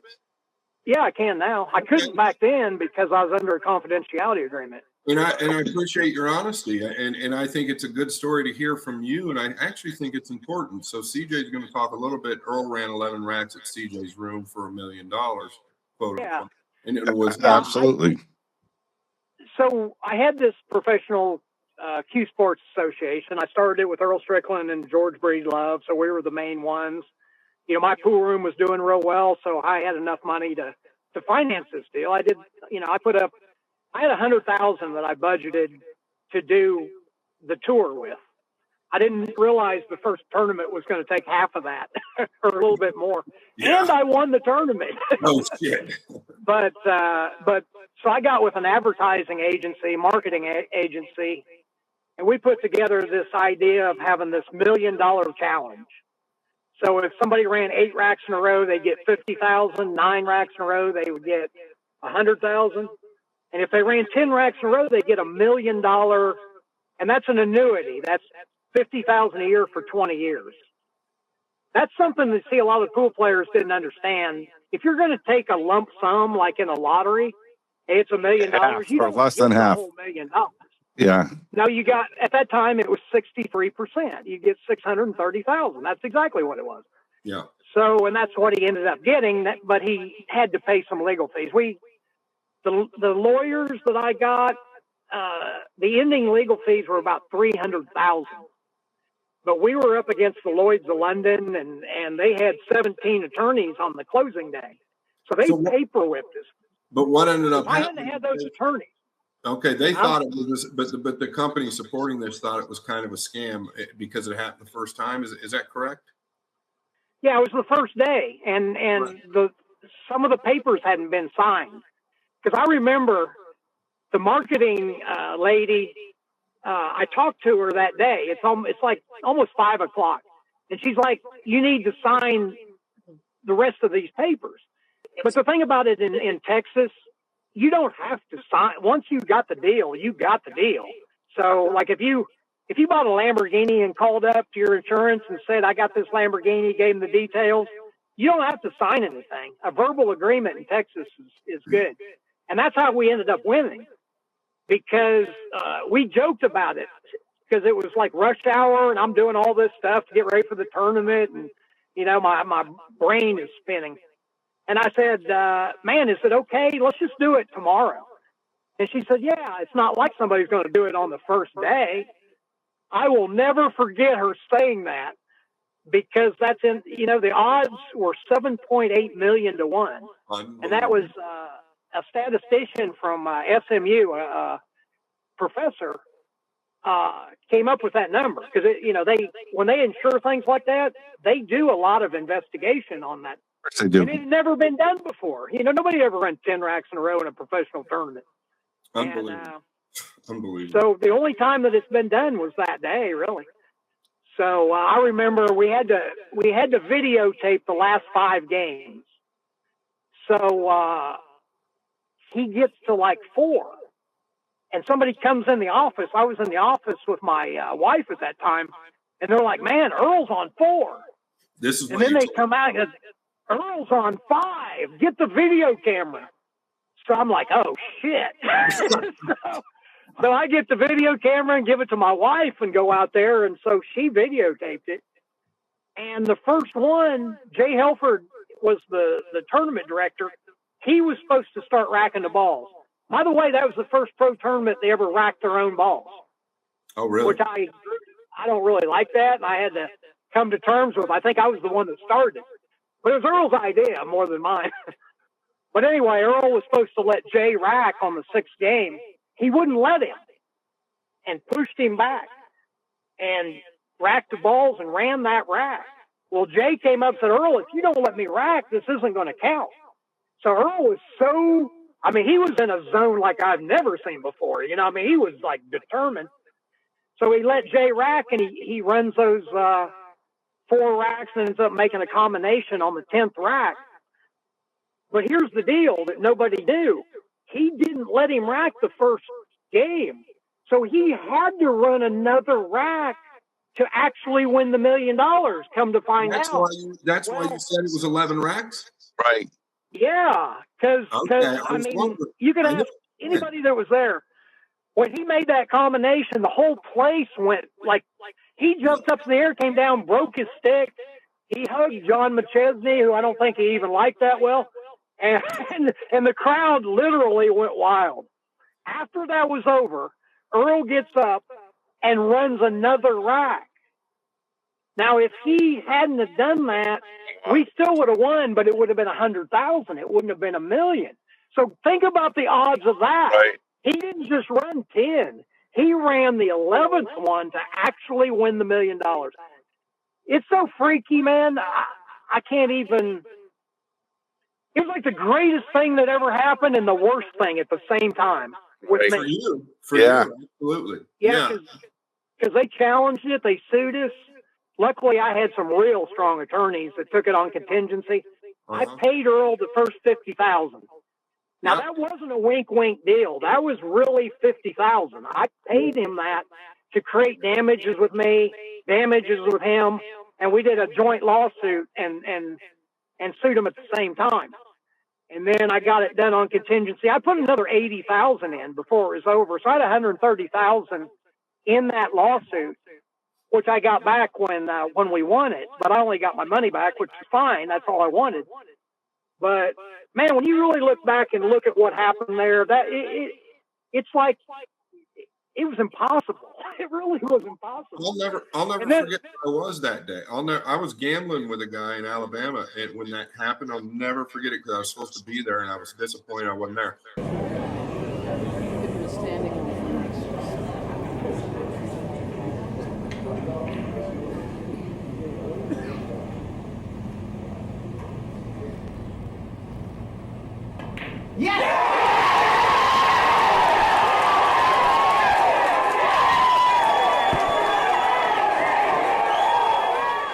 It's just amazing. Incredible.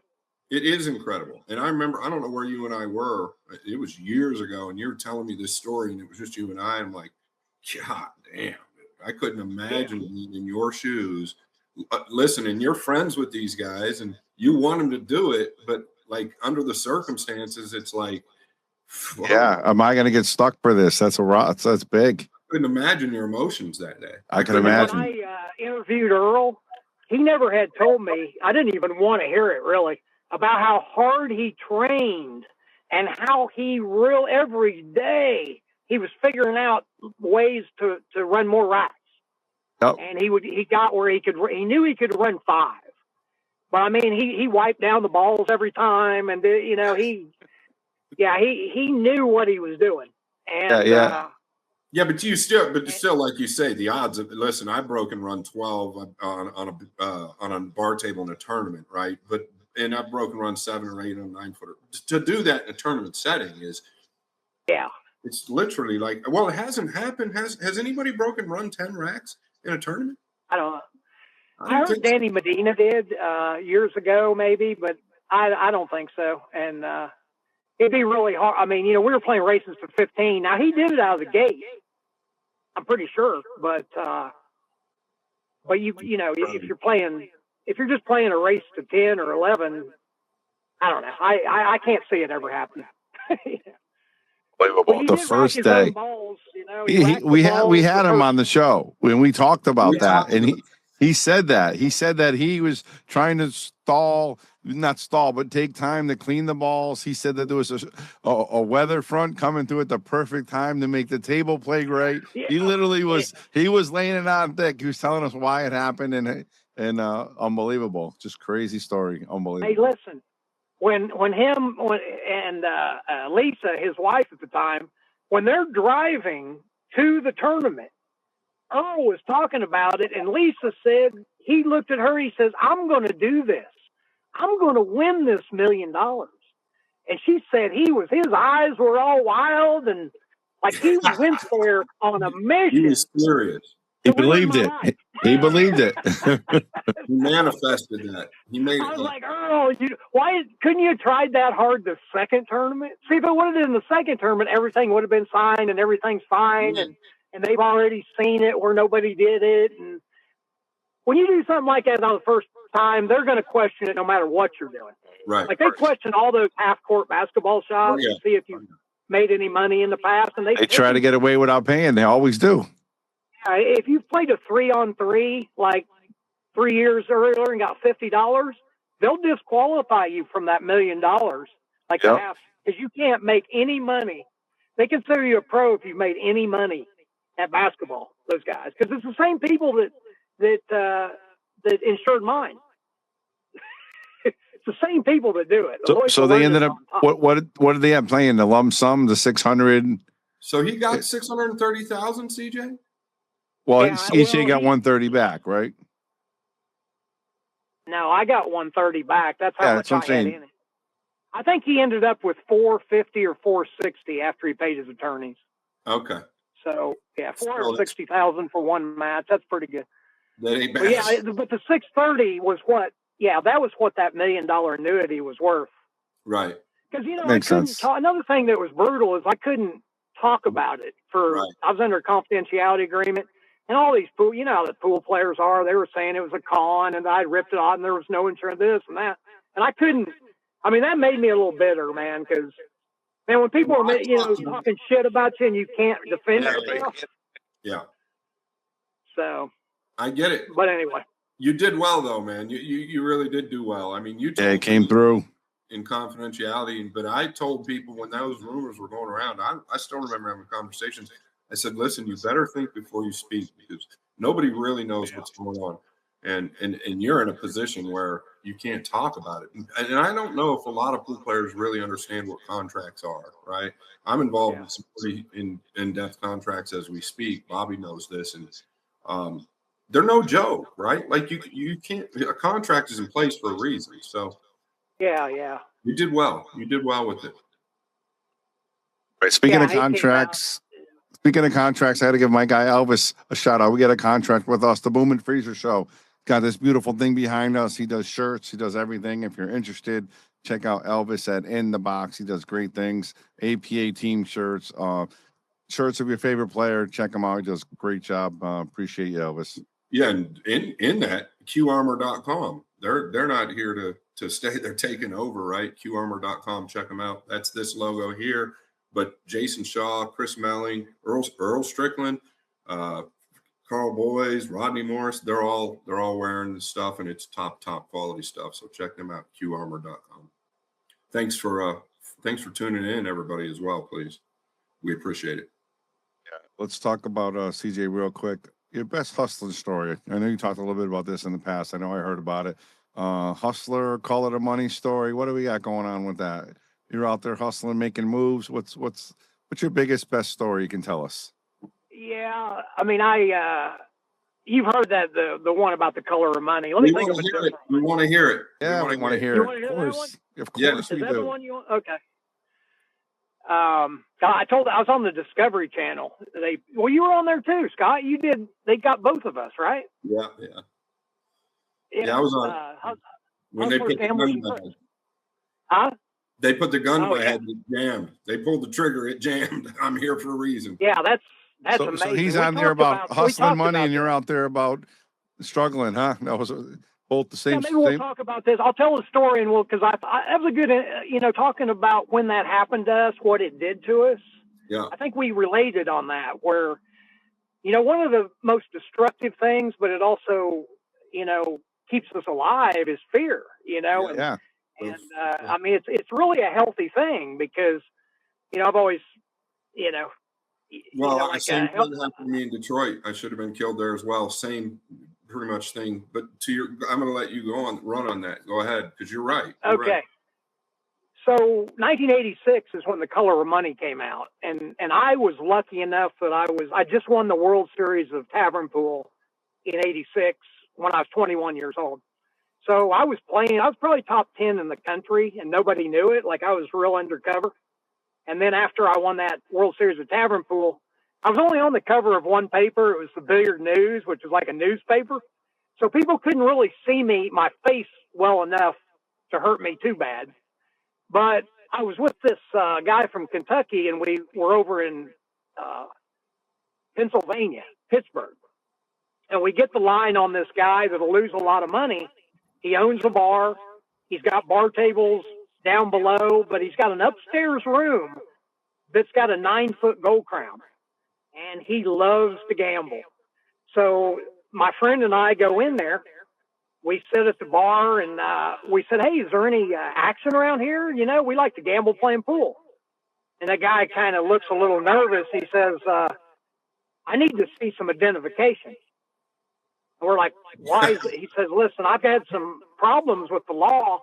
He said, "I just want to make sure you're not the police." So I showed him my license that said I was Mike Pulse from Marion, Indiana. That's the one I used. My friend gives him his ID. He looks at him. He goes, "Okay, good, guys." He says, "I just wanted to make sure. I've got some heat on me." He says, "because I do love to gamble." He says, "As a matter of fact," he says, "I'm just like in The Color of Money." He said, "You saw that movie, didn't you?" And we're like, "Yeah, we saw The Color of Money. That's great. Tom Cruise and Paul Newman comes back. That was great." He goes, "Yeah, I'm just like that." He says, "I love to gamble. I love to bet on other players. I just love action." He says, "As a matter of fact," he says, "upstairs, I got a table just like in The Color of Money." He said, "You saw the movie. You saw the table in The Color of Money." I said, "Yeah, we saw it. Yeah." So we go down to the end of the bar, and he opens up this door, and there's stairs that go pretty steep up. He comes up. He says, "Come on, follow me." He's looking over his shoulder. I still remember this. I'm looking up at him going up these stairs. He's looking, going, "Man, I swear this is just like Color of Money." He's like a kid in a candy store, man. He just, yeah. And so we get up there, and I go around the corner. Sure enough, he's got this gold crown table, man. He's got it all polished, and, it's just perfect. So he says, "Come on, man, I don't play very good." He said, "I'll play you a race to 7 for 100. I said, "Okay." Well, I didn't say it, but I had fake glasses on at the time. And I had these regular glasses that didn't have, just plain lens. It didn't have any magnification or anything. So I'm wearing those glasses. So I get up there and I play him for $100 and I beat him. Play him for another $100 and beat him. This guy can't run 3 balls in a row no matter where they're at. He just loves to play. So I beat him a couple sets. He calls down and gets one of his cooks to come up and play me. I beat him, and then he gets a bartender to come up and a couple of locals to come. I played like 7 guys in a row. And ended up, I'm a pretty good winner, maybe a couple thousand. And now in comes one of the best players in Pittsburgh. And I know who he is, but he doesn't know who I am. So they said, "Hey, this guy over here will play you, and he'll play you for a lot more money. But it's got to be downstairs on the bar table." So I act like I talked to my friend and everything. So, "Yeah, we'll play him down there."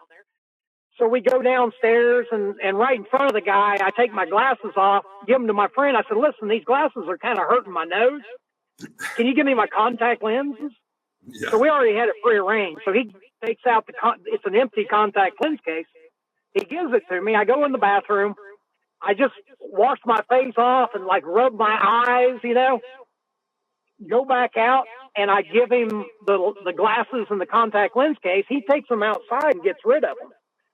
Now I get up there and we're betting on the side and we're betting pretty high. I end up winning about a little over 6,000.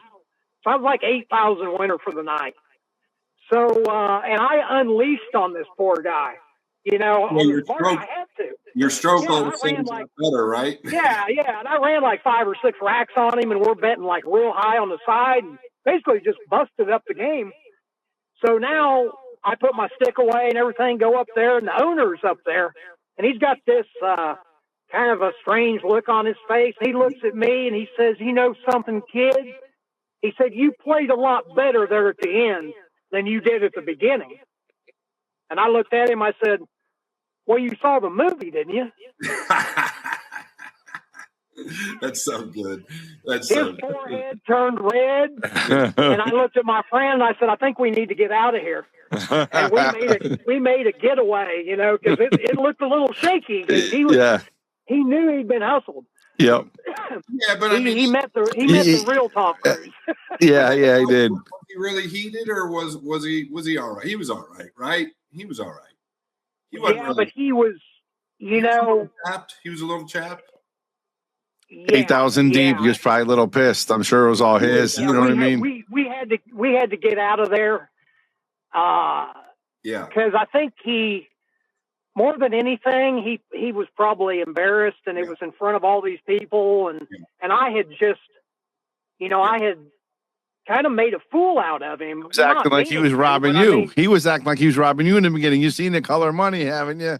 Yeah, because I'm sure, because when we went downstairs for me to play that other guy, I'm sure he told everybody why they bet on the side. Said, listen, this kid doesn't have a chance against him, Right.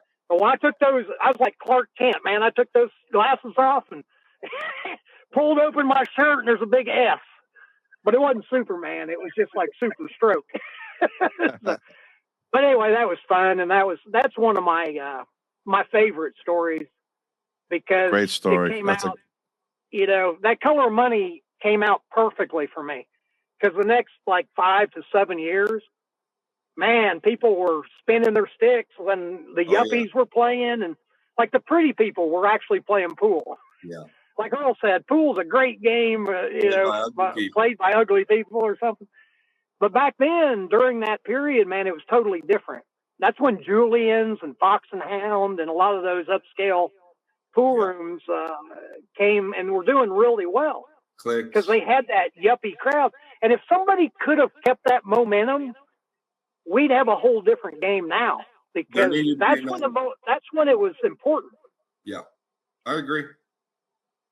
But I think the hustling part of it is what people love. I mean, people can say we got to clean. I heard that a lot when I was back, had my own tour and everything. People, especially the women, were wanting to clean up the game, and maybe it's okay for them.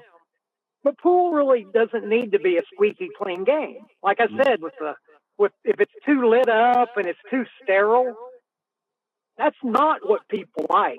I'd say 90% of the time that people ask me about an experience, it's always gambling or hustling. It's never tournaments. I've never been asked, what was it like to win the ESPN tournament or the $1 Million Challenge tournament?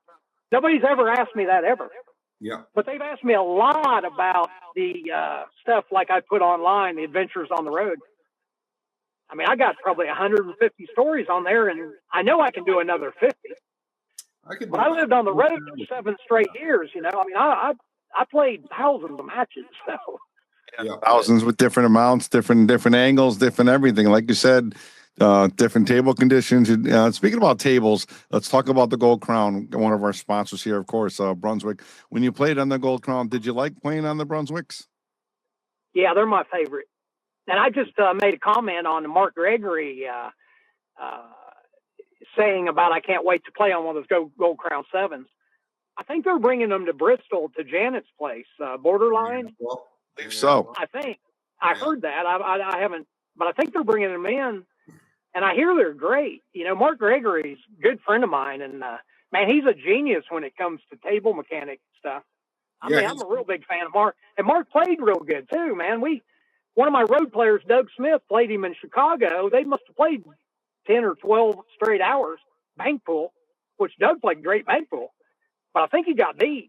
I think Mark beat him. I mean, he's probably a lot better player than what people think, you know? Yeah, we were friends 30 years ago. His fingerprints are all over the Gold Crown 7. Well, he designed it from the inside out. Yeah. Mark Gregory, and he's also involved in doing the tables, making the tables right for Hilltop. But the Brunswick Gold Crown, or it is the Gold Crown 7. Listen, Justin. I'll tell you a Mark Gregory story. This is, and I'm gonna tell you a little. It's a little bit of a brag, but we were talking about tight pockets and how well we used to play. I was in Mobile, Alabama, right? And this guy comes up to me, and he's from Atlanta, and we're talking about some stuff. And he said, "You remember that table, Jaws? Did you ever play there? That might have been before your time." In Atlanta? You did. In Atlanta? Yeah. I played. You remember that first table? Okay. Anywhere there was money, I was there. Absolutely. Yeah, it's the age thing. Like I didn't. But anyway, I played. So you remember how tight that table was? Super tight table. I got a bad story.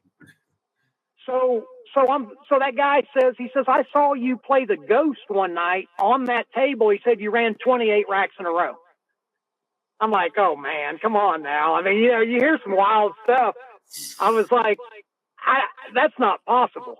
He goes, no, I was there. I saw it.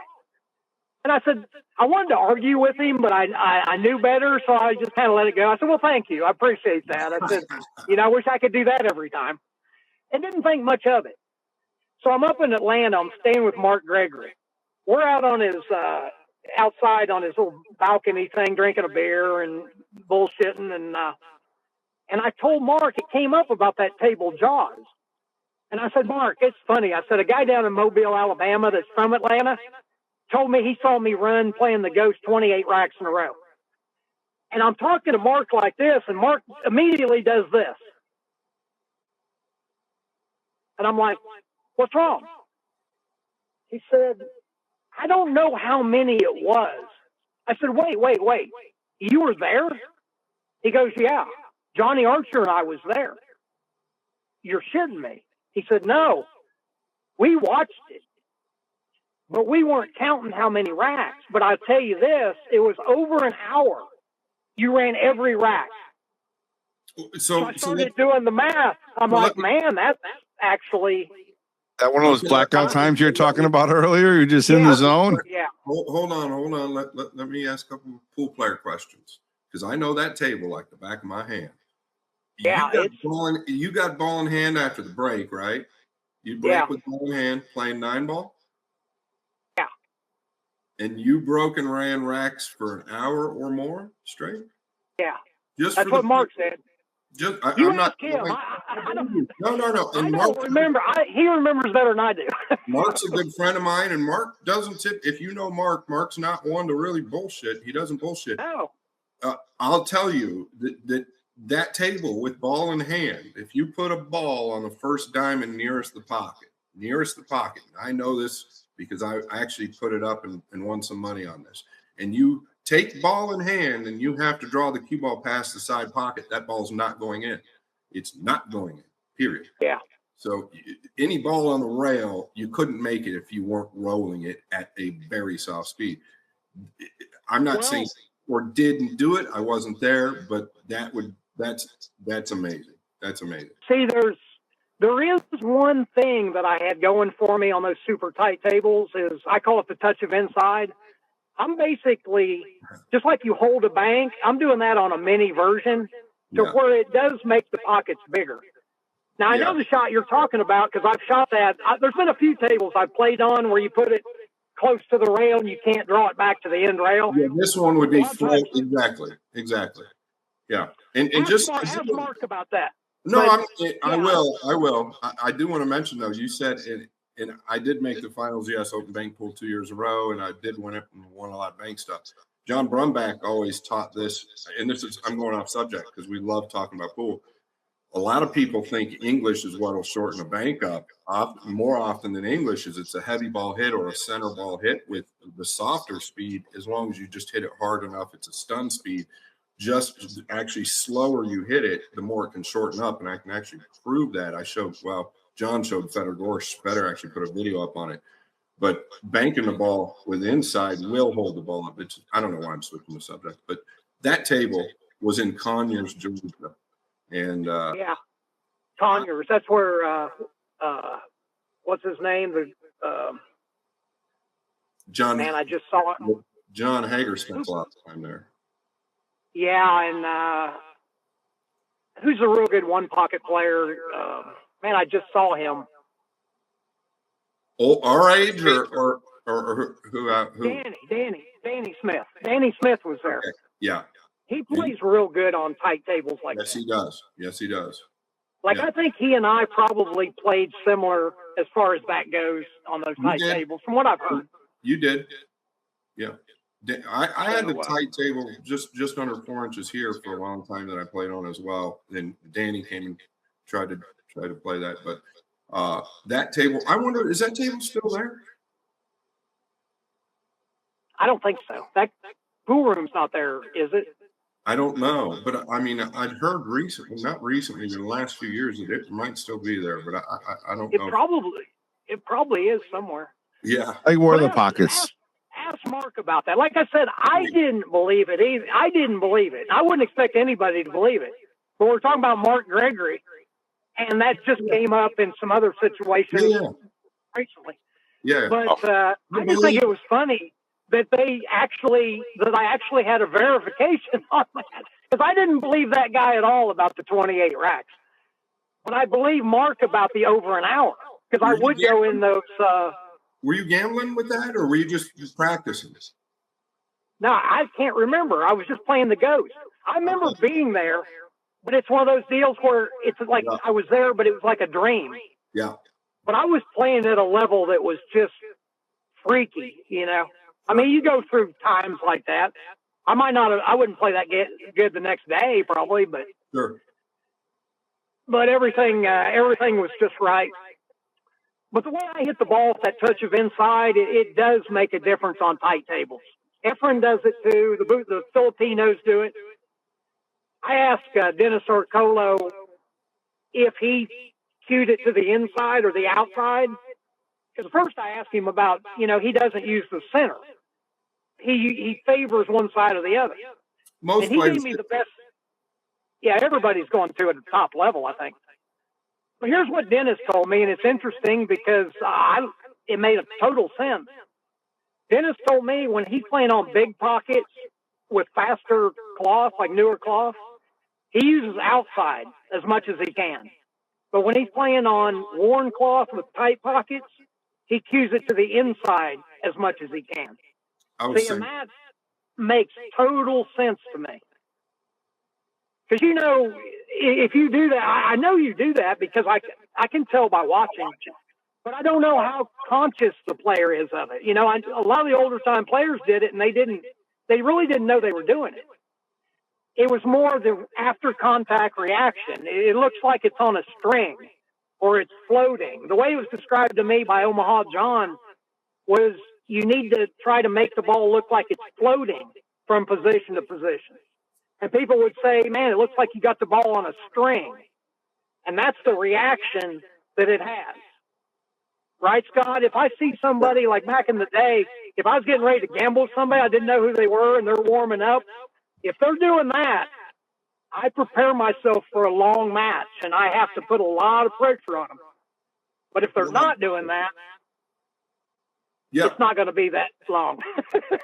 No, I agree. I was always to the center inside of the ball on real tight equipment when it was a little bit warm, but I didn't think about why.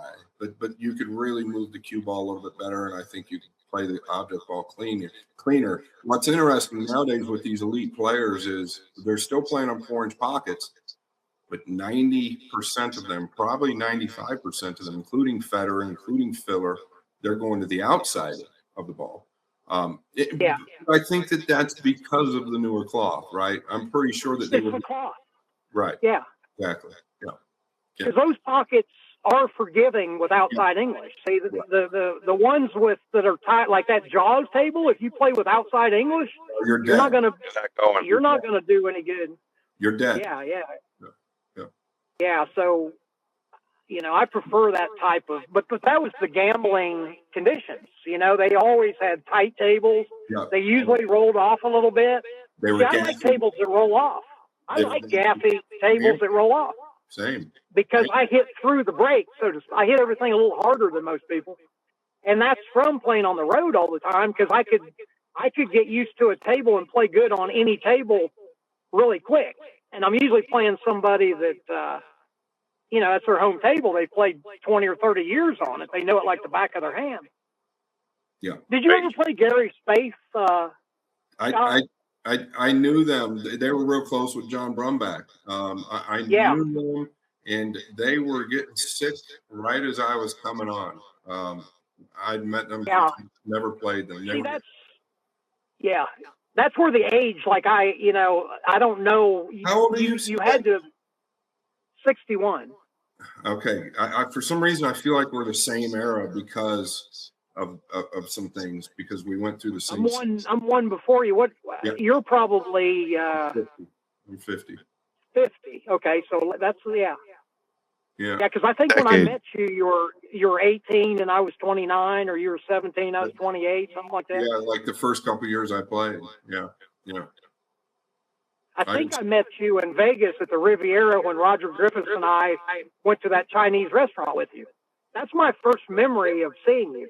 And Roger's the one that said, 99. and Roger didn't bullshit me at all. Roger's like, this kid's going to be a champion.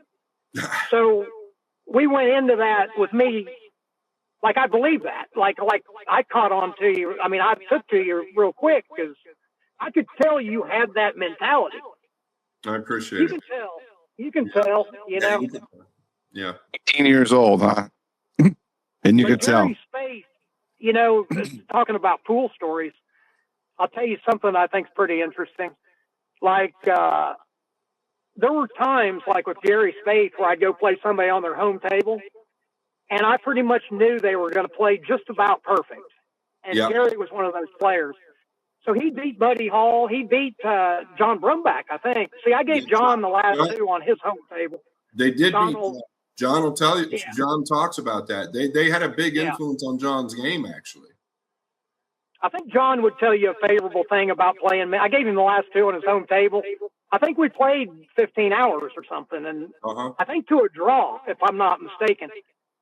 So anyway, I go up there, and I'm going to play Gary Spaeth. I'm watching him warm up, and I can tell he's not going to miss any balls, and he's not going to make any position errors. I mean, I can just tell on that table. So now I'm sitting there going, okay, CJ, I know that feeling. How are you going to – I'm like, CJ, how are you going to beat this guy? And I just kept watching him. And he had like a real loose stroke. He had a lot of movement in his arm.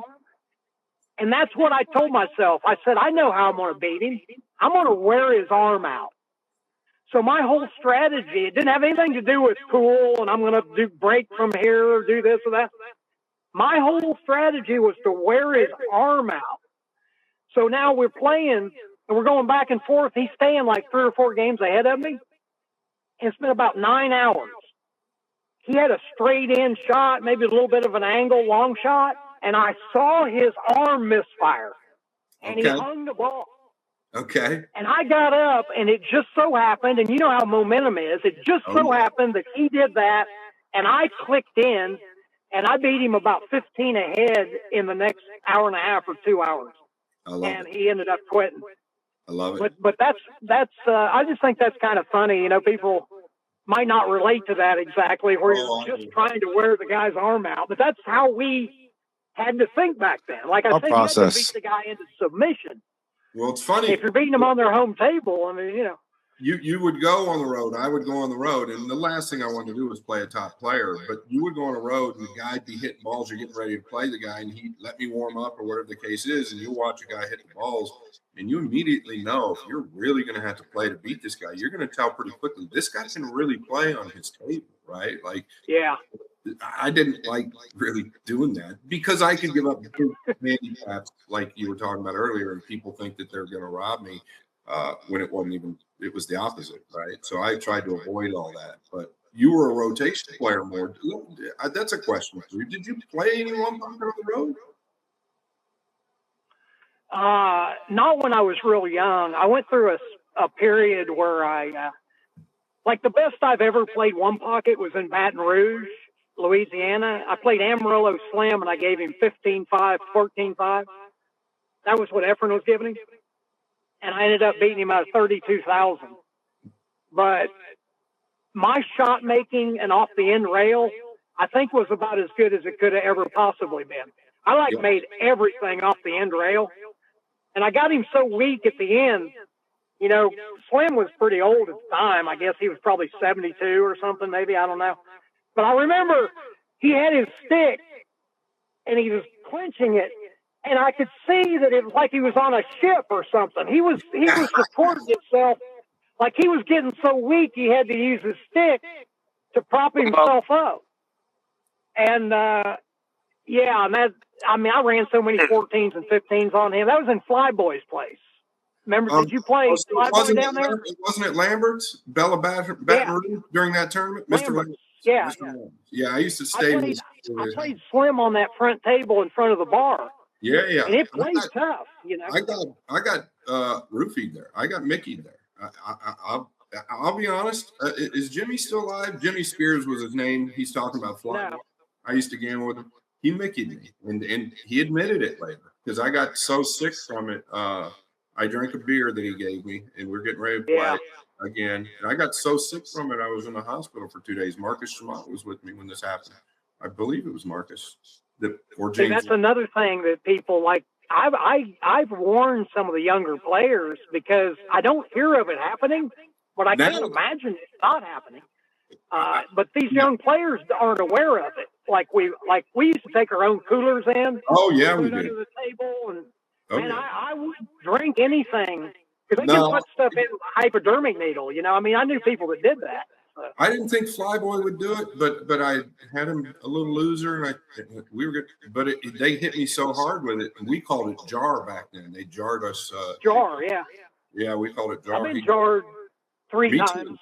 I've been jarred 3 times, but this one they just accidentally way overdid it, and I was sick, like immediately sick. I mean, like freaking immediately sick, and I actually had to go to the hospital. It was coming out of both ends of me, and I was sick. So what you guys are saying, calling jarring, you're out there playing somebody, and they're actually putting something in your drink to get you ill, so you can lose. This was really common back then. It was hyacinth scalpamine is what it was. It makes women dilate during when they're giving birth. It puts them in like a coma, like a dream state. Man, I got jarred in Memphis one time, and I'm alone. My partner's somewhere else. I'm playing this guy on the bar table, and the guy's got me like 10 or 11 games loser, and he's really not that good a player. So my friend comes in, and he sits down. He says, "How you doing?" And I said, "Man, I'm like 10 games loser." I said, "But I'm getting ready to run 5 racks in a row." He says, "Oh, okay, good." So I get up there. I just shoot one dead in the rail. It's amazing. I come back and he's like, "CJ, are you all right?" I said, "Yeah, I'm getting ready to run 5 racks in a row." He goes, "You just missed that ball straight in." I said, "I know, but I'm going to run 5 racks." And I would break the balls if I won a game, and I'd squat the ball in the center of the table. And no matter where the one was, I'd miss it. So what it does? He was like, he comes up and he's like, "Man." 3 times. He had to force me to quit and get me out of there. But they gave me a little bit too much, too. It messed me up for like 3 days. Cowboy did this in Big Daddy's in Ocala, Florida, and Ronnie Wiseman is with me. And Ronnie knew that they did it to me in a birthday cake. It was the owner, Butch, and they were gangsters. It was his birthday, and they hit me with it, a birthday cake. And Ronnie knew they hit me with it, and he was my partner. And he wouldn't go in with me, and he begged me not to do it. Same thing. The problem is you feel good while you feel like you're in dead punch. And when you You miss a feel ball, like you're gonna play the best you've ever played. Wow. That's nuts. and I went broke, and we were making a ton of money, and Ronnie watched it, and he said, Scott, I told you, I tried. Oddly enough about that right now, if somebody wants to look up scopolamine, this is something you really need to be careful of, because in Asia, the Philippines, Vietnam, and throughout these countries right now, it's a big thing that these women are using. If you're out there wearing a nice watch and you're a white person, and I'm not being, I'm far from racist. Yeah, to rob them. 100%. Yeah. Yeah. Hey, let's go to dinner. Let's go to dinner. And they hit you there just enough, right? Just enough to where you're feeling fine. And the next thing you know, you're back at your hotel room or whatever it might be, and have a good night. They'll hit you there. And there's a couple of big cases I was just looking into about this, but that's exactly what they would use, CJ. Yeah. Yeah. Yeah. It's still prevalent. Yeah. I think they use dangerous. it now. I would think I would know, but or they just aren't aware of it. I don't know. Yeah, I'm surprised there hasn't been any occurrences of that happening, because it's too easy. With the big money that they play for, huh? It's too easy for people to use. So I'm surprised as well. You would think, because we know that there's not all up and up characters in this world. You would think it's been used, but maybe people just aren't hip to it. Like you said at the start of this, we would go with our own coolers. And if the pool room didn't let you drink out of your own cooler, then you just probably wouldn't even play that, right? Because, that's just what it was. Yeah, because they can put it in bottled beer, like I said, like a hypodermic needle or something, and you can watch them open the beer, and they can still have it in there. Yeah, bottled water. I knew a guy that they can shoot it with a hypodermic needle like 8 feet away into people's beer or drink. They used to put it in capsules, and I knew a guy that could thumb it in this little tiny capsule, and he could thumb it right into a drink from 20 feet away. No joke. This guy would just practice this. He was called the Jarro, and that's what he would do. And over. It wasn't Gordy, was it? Gordy? Gordy who? Do you know Gordy? Wasn't his name? I don't remember. Gordy was one of them. There was a Gordy Ray that also was involved in stuff like that. But this guy was from Memphis. Yeah. But he's right. He's right. There was guys that did this for a living. That they could pop it. If you're 3 seats over at the bar, they could just look over this way, and they pop it that way, and they're going to hit you. Right in the drink. Wow. But I want to be clear. I want to be clear about something. Like, and I know Scott and I are exactly the same in this respect. People that dump games, people that are involved with jarring and sticking up players and stuff like that. I never did any of that. No chance. No exceptions. That's how I had to stand behind me my whole life. But that makes a difference on who you attract around you. Absolutely. Because guys that do that, they make some quick money, but I mean, they always have a sabotage. Long term. Long term, they're in prison usually. Of course. Yeah, long term, you can't do that. What I'm saying is, as far as just like doctors and lawyers and police, there's good pool hustlers and there's what I would consider bad ones. And the bad ones, they know I know who they are. Sure. I just don't want to have anything to do with them. I'll be cordial to them, but I won't have any kind of money dealings with them whatsoever, So, I mean, you just, there is a line in the sand there. There's certain things that I just would not do. But they know it too, right? They know that you're a good pool hustler, or I'm a good pool hustler, and they know that line as well. They don't cross that line, like 100%. Yeah, there was a lot of and I was surprised how many of the high rollers would have a real good friend that would be double steering. When I started seeing that at a young age, and man, that was just, looking back, that was just strange, but it was getting me ready. Like we talked about, like the game as a teacher. When I got in the real world, like the business world, it was even worse. Yeah. Way worse. That really surprised me. Because of all the bad things I've seen in the pool hustling world. Right. You think you're getting out, you're starting fresh. You think you're starting fresh. You got this, doing the right things, and bang. Yeah, I had a pool room in Dallas, CJ's Billiards. That's where Earl ran the 11 racks. But I opened one called Carson's Palace. My real name's Carson. So it was Carson's Palace, ended up being Carson's Live, but it was, for 2.5 years, it was the number one nightclub in Texas. We had 630,000 members. You remember walking through there? You remember walking? Yeah, I do now. Now that you said, because you mentioned it the other day, right, and now I remember. I was freaking blown away. I mean, I had a brand new. This place was like, you talk about women, and you talk about, you can explain it, but you had a multitude of clubs within one club, and it was like, I thought this thing was just a home run. Yeah, we did really well. Like on Friday nights for about 15 straight months, I averaged over 50,000 a night. There was 3 nights I did over 80,000 on that night. Yeah, but my record, not this, people in the business, but it's still strong. The best hour I ever did was 18,000 in 1 hour. Wow. How big was it, CJ? Originally it was 16,000 square feet with 2,000 feet, like upstairs offices, and we had a 600 square foot outdoor walk-in cooler. And then I took another 6,000 and had like a more exclusive club. That wasn't a good business deal, but when we were number one, it was 18,000 square feet. Okay. But I mean, the women there was unreal. Yeah, it was unreal. We did a Wednesday nights. We did this calendar search. So instead of like a wet T-shirt contest or a bathing, swimsuit contest, for a calendar girl, we did a calendar search. So what we did was we did 12 events in a row, and each winner would be a month in the calendar. So you'd have January, February, March, and we had all these big sponsors. I mean, when a girl won it, she got probably 1,500 in like stuff, incentives and stuff. Yeah, gifts and stuff. But we still gave them probably 700 or 800 in cash too. So they were pulling down over about $2,000 and stuff. But I remember we did dollar drinks, crown and down, and one Wednesday we did almost 23,000.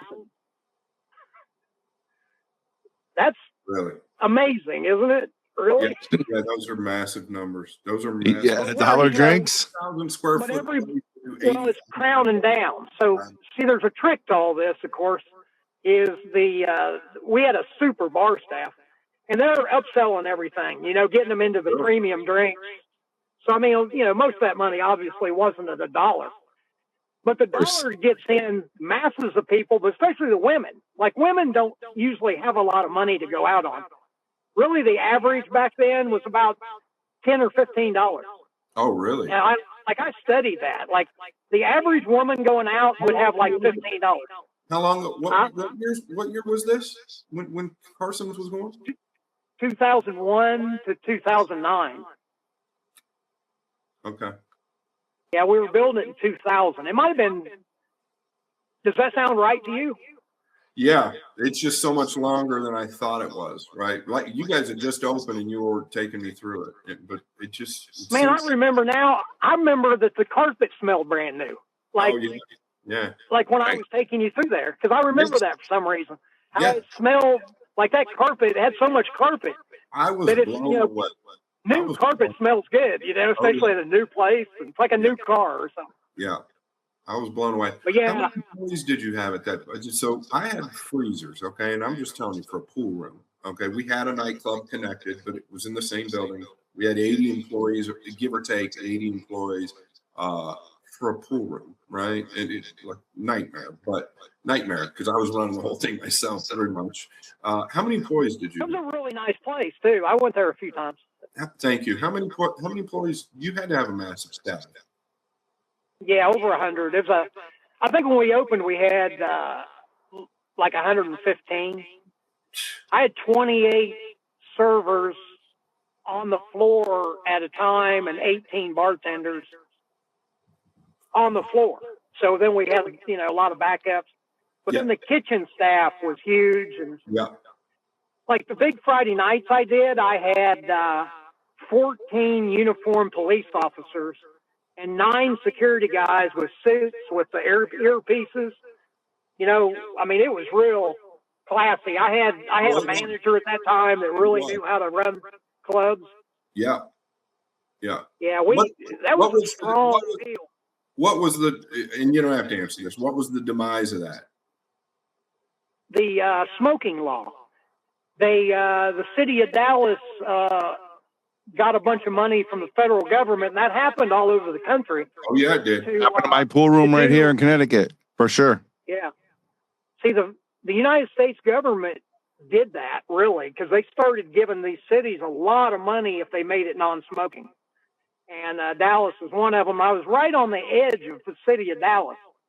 So there's a city called Addison, which is a big bar restaurant. It has Beltline Road and bars and restaurants on both sides of the road for like miles.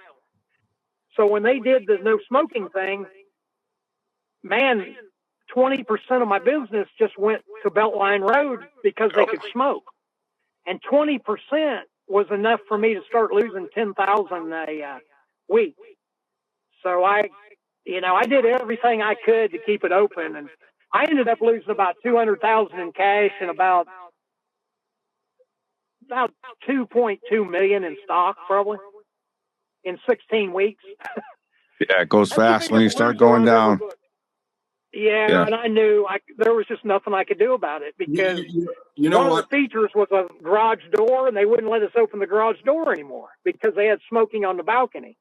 And then it just messed up the whole thing. I'm glad I asked the question because I hear rumors about my place, and if anybody really wants to know, I have no problem talking about it. And I might tell the story sometime. But I heard rumors about that as well, and my answer was kind of always the same. But I'm glad you answered that, and that's good to know because people talk, and you know, and you just don't ever really know the truth until you hear it. So, and that makes perfect sense to me because it seemed like to me one day it was open, you're killing it, and the next day. And that's how it works, right? And it's it goes fast. It seems like it's okay. Here, I'll give you one more little. This is one that I won't tell. I've never told this story, but I'm going to tell you real quick, and I'm going to leave a couple of little things out. But sure. What happened was when they started the no smoking thing, they were they still had to vote on it. Now I've got these attorneys that I told you about, like that I had to help Earl get the money. I mean, seriously strong. Yeah. Like, I mean, I know what they do in Dallas behind the scenes. Yeah. There's people that run that city that you don't know. It's not Jerry Jones and all this. It's the same all of the United States. Yeah. It's not a conspiracy theory. It's actually how it works. This is how it works. So anyway, I've got these attorneys. So we pool our money, and I get clicks, and I get Fox and Hound and a few of these places in the area. And we put up the most, but we put our money together. We had $28,000. So we give the attorneys $28,000 to fight this. So they're in there, and I have 3 attorneys in there.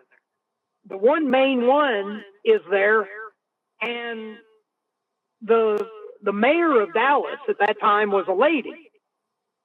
So she's running a little late. So she gets there. She comes in the room. She says, "Oh, sorry, guys, I'm late, blah, blah, blah." And she looks over and she says, "Oh, how are you doing?" to my lawyer friend. Oh, she runs over to him. She reaches down and kisses him on the cheek. He grabs her, whispers something in her ear. You know you're dead. And she gets up and she's blushing. I know what's going to happen. It's like a fixed deal. No, it's the other way around. So they go through it. We win. But we got the stipulation that pool rooms had to have 12 or more pool tables, and the percentage of food and alcohol compared to pool time had to be a certain. But I'm confused then. Are you talking about your pool room or are you talking about the club? No, the club. Okay. The no smoking law. Okay. Go ahead. Sorry. Yeah, I had the pool room too. I mean, it mattered with the pool room too. Yes. But we got the money for the club, in North Dallas to do this. Okay. So anyway, so he whispers and she blushes and they sit down. Well, we won what we were trying to do, and we got them to do the stipulations that we still could smoke in our places. That's all we wanted, So after the meeting, I said, I go up to him and I'm like, man, you got to tell me. I said, what did you say to her when she kissed you on the cheek? And he says, oh, man, he said, I've known her for a long time. You know, we've known. I said, I know you've known her for a long time. But what did you say? Because the reaction was funny, and I just wanted to know. He says, she reached down and gave me a kiss on the cheek, and I grabbed her and I said, you're not just kissing me before you're getting ready to fuck me, are you? The mayor. You can bleep that out. But that's how it was, man. You know, that's how it is. And then, it still is, I'm sure. Yeah, no, that's absolutely how it is, and it's that way all the way to the very top. The very. So, but then they brought it up again, and my attorneys told me, because I knew them through martial arts more than anything. So we had a bond outside of just, you know, attorney-client or whatever. And they told me, they said, listen, we don't want to take any more money. They're going to get this passed. We know. There's nothing we can do about it. Yeah. So we pulled up, and then they ended up passing it, and they ended up passing it where nobody could smoke at all. Yeah. It took a little while, but when that happened, man, I knew I was. What year was that? What year was that? Well, we were one of the first ones out here because it started. You guys remember this? It started in California. Okay? Yes. Yeah. And here's how it goes with everything. It starts out west and it just goes straight across the country. And we knew in no time we were next. And I watched a couple good friends' rooms go down. Same thing. They were fighting like you were. Realized they had no chance, you know. But it just triples across the country. And I can't remember what year it was, but it had to be like 98 or 99 or 2000. Or 2001 and 2, maybe. Maybe I'm wrong. My dates are bad. 2001 and 2. I don't know. But for you guys, we were way earlier. Connecticut was 2004. I'll never forget. April 2004. 50% of my business was lost in a month. They stopped smoking. 50% of business was gone the next month. Yeah, it's sick. Well, in Texas, this was later than that. This was 2008, I think. Okay. I closed in 2009, so it was right in there. And there were cities that fought it for a long time. Yeah, right? It came back. Yeah. Down south, I think you're still smoking a bunch of pool rooms, right? Some can't. In Florida, you can. Yeah. I was just down in Florida, like that around that where that Classic Billiards is. Yeah, you Shout out to Classic Billiards. I think beyond Billiards, you can smoke. I was just on the phone with Dave Bartosiak. Shout out to our sponsor, big man. Yeah, he's cool. He's super cool. He's one of the best. He loves pool. He loves really pool. Does. Yeah, he needs to get a couple more Rolls Royces, though, man. I mean, you know, just having like 2 or 3 isn't enough. I don't know how he can manage. Yeah, he lives in Vero Beach. He's got all the toys. But I'll tell you what, you talk about a gambler, man. This guy, we gamble. This guy really gambles, and he's a humble guy, right? Like he likes nice things and have fun. But one week he could be hurting, and the next week he could be doing really, really, really well. Yeah, that's how he's lives. A day trader, right? He made the money day trading. Yeah, and he loses at day trading. He loses. The way the market's going, yeah. He wins and loses every week. He had a great week a couple of months ago, and then had a bad week the week after, then a good week, then a bad week, and that's a crazy life. Yeah, that's like a casino. Absolutely. Up and down. Yeah, they got a little bit more control, but yeah. It's a trip here. Listening to you guys, you got so many of the great stories, and so many of the same people. You know what I mean? And just like like this podcast alone, just talking about the table lights and talking about spiking people's drinks and just this stuff that goes out in the world is just going to be amazing for people to go out there and learn. Because I mean, it's eye opening for somebody out there that doesn't really know about that whole other world. You know what I mean? That only plays in the supermarket area pool rooms where they go see all the light. They got to come to the dark side at some point, at least check out what really happens over the years. And I got to say thank you very much, CJ, for coming on. It was a great episode. You were fantastic. Some really great stories and highlights. And that's all I got, Scott. I don't know if you got anything else, but good stuff. No, I mean, obviously, I think we'll have him back on, right? Like, Yes. I know. Yes. I mean, if the people don't like this stuff, and I don't know what you would like, and you know, Yeah, right. we try to listen. We read, Bowling. They would like bowling. but we read the comments, right? We read the comments, and we try to improve every season, every episode. We're trying to make improvements, but I think that the improvement really is being natural, and like this type of show. Yeah. I think we could have CJ on every night for a month and probably talk about totally different things, right? And but it was great. There'd be some people out there steaming, though. You know, They would. They would. I post a lot on Facebook and stuff, but I mean, it's material people want to read. Like, I'm not, you know, and there's always that one guy that's like, you're just a spammer. I'm like, you need to look up that word and see what it means. I'm not spamming anybody. Good grief, you know. These groups want content like I put out, you know. Absolutely. Read it, guess what? You don't have to read it. That's right. Yeah, you're never going to please everybody, and for the most part, we have great people and that follow us, and we're grateful for that. Yeah. And thank you, really, CJ. Thanks for coming on. It's a treat to have you. I know we talked about it like a year ago or whenever I saw you, and we'll have you again. I'm grateful to have you on. Thank you very much. It was my pleasure. I appreciate it, guys. It's been fun. Yeah. Thank you very much.